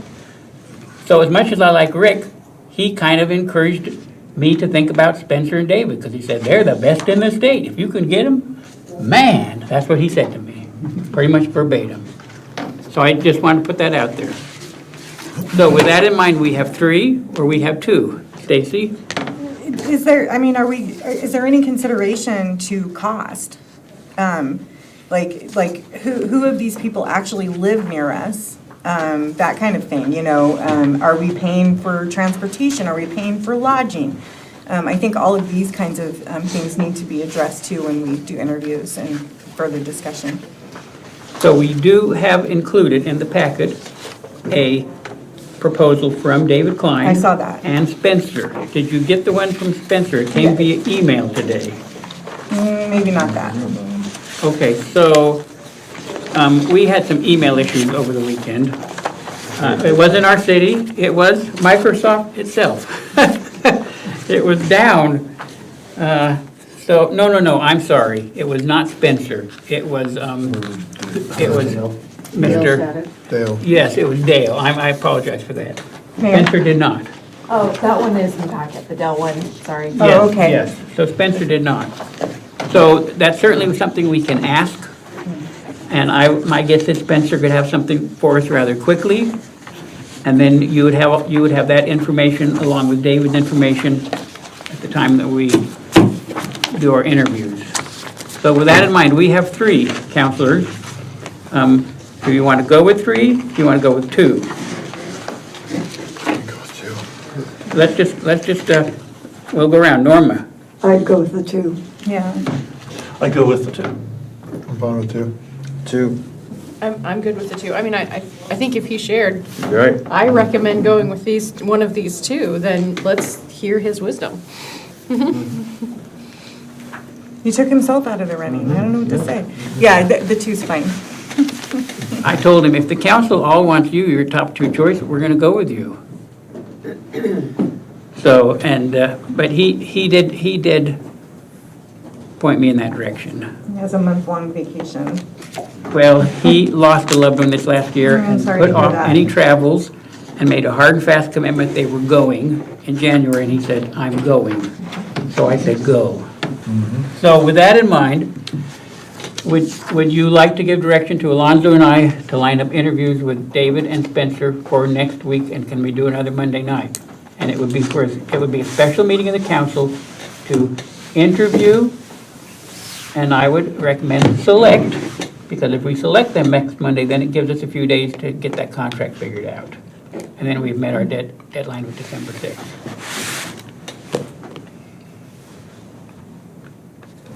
Do you want to do that next week? I can't do next Monday, but I'm happy for you guys to move forward. Can you do another day next week? I'd have to look at my calendar, but I just know Monday's off limits. Okay? So, Is this something that has to be done outside of our regular council meeting on the 9th? well, we set a deadline of the 6th because Manager Amber's last day is the 13th. Gotcha. And we wanted to get this person under contract the 6th so that if they wanted to, they could spend some time conversing with Manager Amberg, was our goal. And we wanted them to be ready to roll by December 14th, which is a Saturday. Okay. I can meet any day that week, 2nd through the 6th. Yeah, next week. What about other counselors next week? Monday's out for you, Nick. I feel compelled that we need to be here, so I'll be here Monday. Would a Tuesday work if we needed to do that? Tuesday the 3rd? Tuesday the 3rd? I gotta double check with my wife, I gotta be honest. I gotta check with my What time of the day is? It would be an evening time, because people work. Yeah, I could be here at 6 either day. Okay. Worst case, I could I have have some an questions. appointment at 4 on the Tuesday, but I should still be able to get here. Well, let's tentatively plan on next Tuesday, the 3rd, at 6 o'clock. We will need to confirm with our 2 candidates that they're available as well. Second question, would you like them here in person, or would you like them on the screen? Is that doable? How would the, sorry, I'm just, in the past, when we've had interview processes, say as an appointment, how would we work it to where they would, I guess we would do it, they would sequester one, or so that they're not all in the same room like we've had in the past, where it's kind of an unfair advantage during the questions. So just, how would that work? I'm looking over to Ross for any input he'd have. Yeah, so we would not be doing an executive session, but I know both Spencer and David would honor your wishes, and they would not be in here if asked not to be. So we could do one at a time. Okay, all right, okay. So, with that answered, I could do the 3rd. Was that your original question? Tuesday. Sorry. Tuesday, yes, I could do the 3rd. So since we have David here, would you be available next Tuesday, the 3rd? I would be, yes. So, council, would you prefer in person or on the screen? In person. And then we recognize we would need to be paying something for both of them to travel here. Is that normal? I mean, I don't know, To I haven't pay done them this to before. interview for a job? That seems like a stretch. Michelle, give us your input, or Ross, give us your input. I don't know how that works. I haven't. Typical mileage and lodging if it's necessary. Boy, I wish I could go get lodging for a job interview. It's your choice. And with the understanding that if you don't reimburse, somebody may not come, but it is your choice. Okay, so the other option is to do that on the screen, virtually, and then there's no traveling necessary, but we engage that way.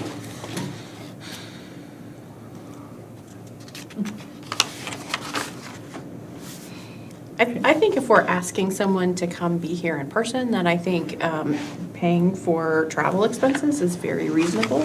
That is also, it's been my experience in my job interviews is if I've been asked to be somewhere in person, then that has been compensated, that travel. I mean, again, all within reason, has been paid for. So I don't think it would be unreasonable to pay for hotel expenses for the night, nor do I think it would be unreasonable to pay for mileage. I'm just as frugal with the city's money just as anybody else, but right now, I don't think this is the time to be worried about a few bucks. I think that if this is the norm, and I don't know if it is or not, if this is the normal process to do that, I think this is what we should do. I don't know what other cities do. I've never been in this situation. If this is a normal thing, then I think we do it. Well, in my past profession as a pastor, if a church wanted me to come out for a weekend or whatever to interview, they would cover all my expenses for the trip. That would be expected. I don't think you covered mine, I can. Precedent set. From Precedent Toledo? I set. think there's a big difference between private and public sector employment, Yeah. and this is one of them. So, council, let's just go around. Are you comfortable, first, do you want them here in person or on the big screen? And if we need to cover mileage and perhaps lodging, is that a yes or no? In person if they can, absolutely. If they cannot, I'm fine with the screen. I, in good conscience, cannot take city money to interview somebody, so that's where I'm at. I prefer in person.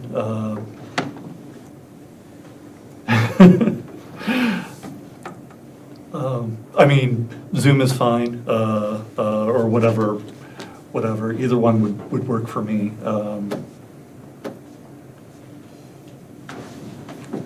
I'm sorry, I feel like I should say more. It just seems like maybe we don't need to make them come out all this way for the in-person interview. I don't know. But I'm fine with the wisdom of the group as a whole. Norma? I don't know that we have a great advantage of having an in-person interview. If we are able to actually sit down and talk to them in a Zoom type of meeting, I'm fine with that. If everybody else prefers the in-person, I'm also fine with that. And it might be the people we want to interview are not available when we're set up to interview them, and so we should be flexible with that. As far as paying for things, I'm not sure what the best thing to do. Like, if it is typical and that cities do that when they have interviewing for this type of job, then we should just do whatever was typical. I've changed my opinion. I want to go with Zoom because I don't want to burden Creswell citizens with any added cost that's unnecessary. I would like it in person if at all possible. I think that our candidates are shopping us just as much as we're shopping them, and so if they can be here in person to get a feel for our city, get a feel for who we are, how we communicate, how we operate, I think that that's beneficial for them as they're making their choice as to whether or not they want to be here as well, even if it's just in the interim. And so I think it's the city manager position, I think, is a really important position for our community. And so I see this as an investment into the future of Creswell. So I would pay for travel expenses, lodging. I would love to do in person, but for the sake of moving this along and staying on track, and yes, being a good steward of the city of Creswell's finances, then let's just do Zoom. Get it over with. So I'm sensing that we don't have consensus to cover mileage and lodging. And then the better option then is for us to do Zoom interviews next week. Yes. Okay? So Alonzo and I will reach out, Norma, we won't schedule this if we can't have both of them the same night. So you go home and check and let me know ASAP. And then once I know from Nick, then Alonzo and I will reach out to David and Spencer for next Tuesday night, 6 o'clock. It'll be a single agenda item to interview and make a decision. So we'll do the interview, then we'll have discussion as council, then we'll vote because it'll be a special meeting of the council. Can I ask one quick question? Yep. Pertinent. So how does logistically, Ross will be forming the questions that we can ask, so can't really go off script? That was the next item on my list, which was to ask because Ross, can you put together 5 or 6 questions for each, or do you have a recommendation?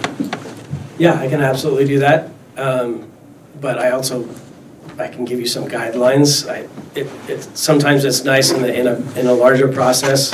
When we do the full-time recruitment, we will probably have a list of 10 or 12 questions, and you can pick from. But we have the same ones, so you get the sense of how they answer the same questions. In this context, I'm not quite as worried as that. I can probably give you some guidelines. So let's not talk about David's fake eye or anything like that. Just kidding. So I can give you some guidelines of questions to stay away from, but I think you all are smart enough and to come up with questions. But I can certainly give you some sample questions and then some things to stay away from. How about that? Okay. Can you send that to us soon? Yeah, absolutely, yeah. Not tonight, but No, that's right. So then we'll do that, and I will basically moderate it, and council members, you can ask questions. I think it would be, Michelle, you have input? This is not for an interim, but for the permanent one, it's typically several days, and they have them meet with stakeholders around town, and they have them write them as well, and I'm sure that either David or Spencer can help you design that process, but that is typically a major sort of interview. Yep. It should be. Yep. Okay, Kelly. So question, so we have 2 candidates that we really kind of identified as being our top candidates. What if we have someone who respectfully declines the offer to interview, like they've thought about it, they would like to remove themselves from the process? At that point, would we like to entertain our 3rd candidate that we have, or so Rick? That's a great idea. Or do we say we've got one?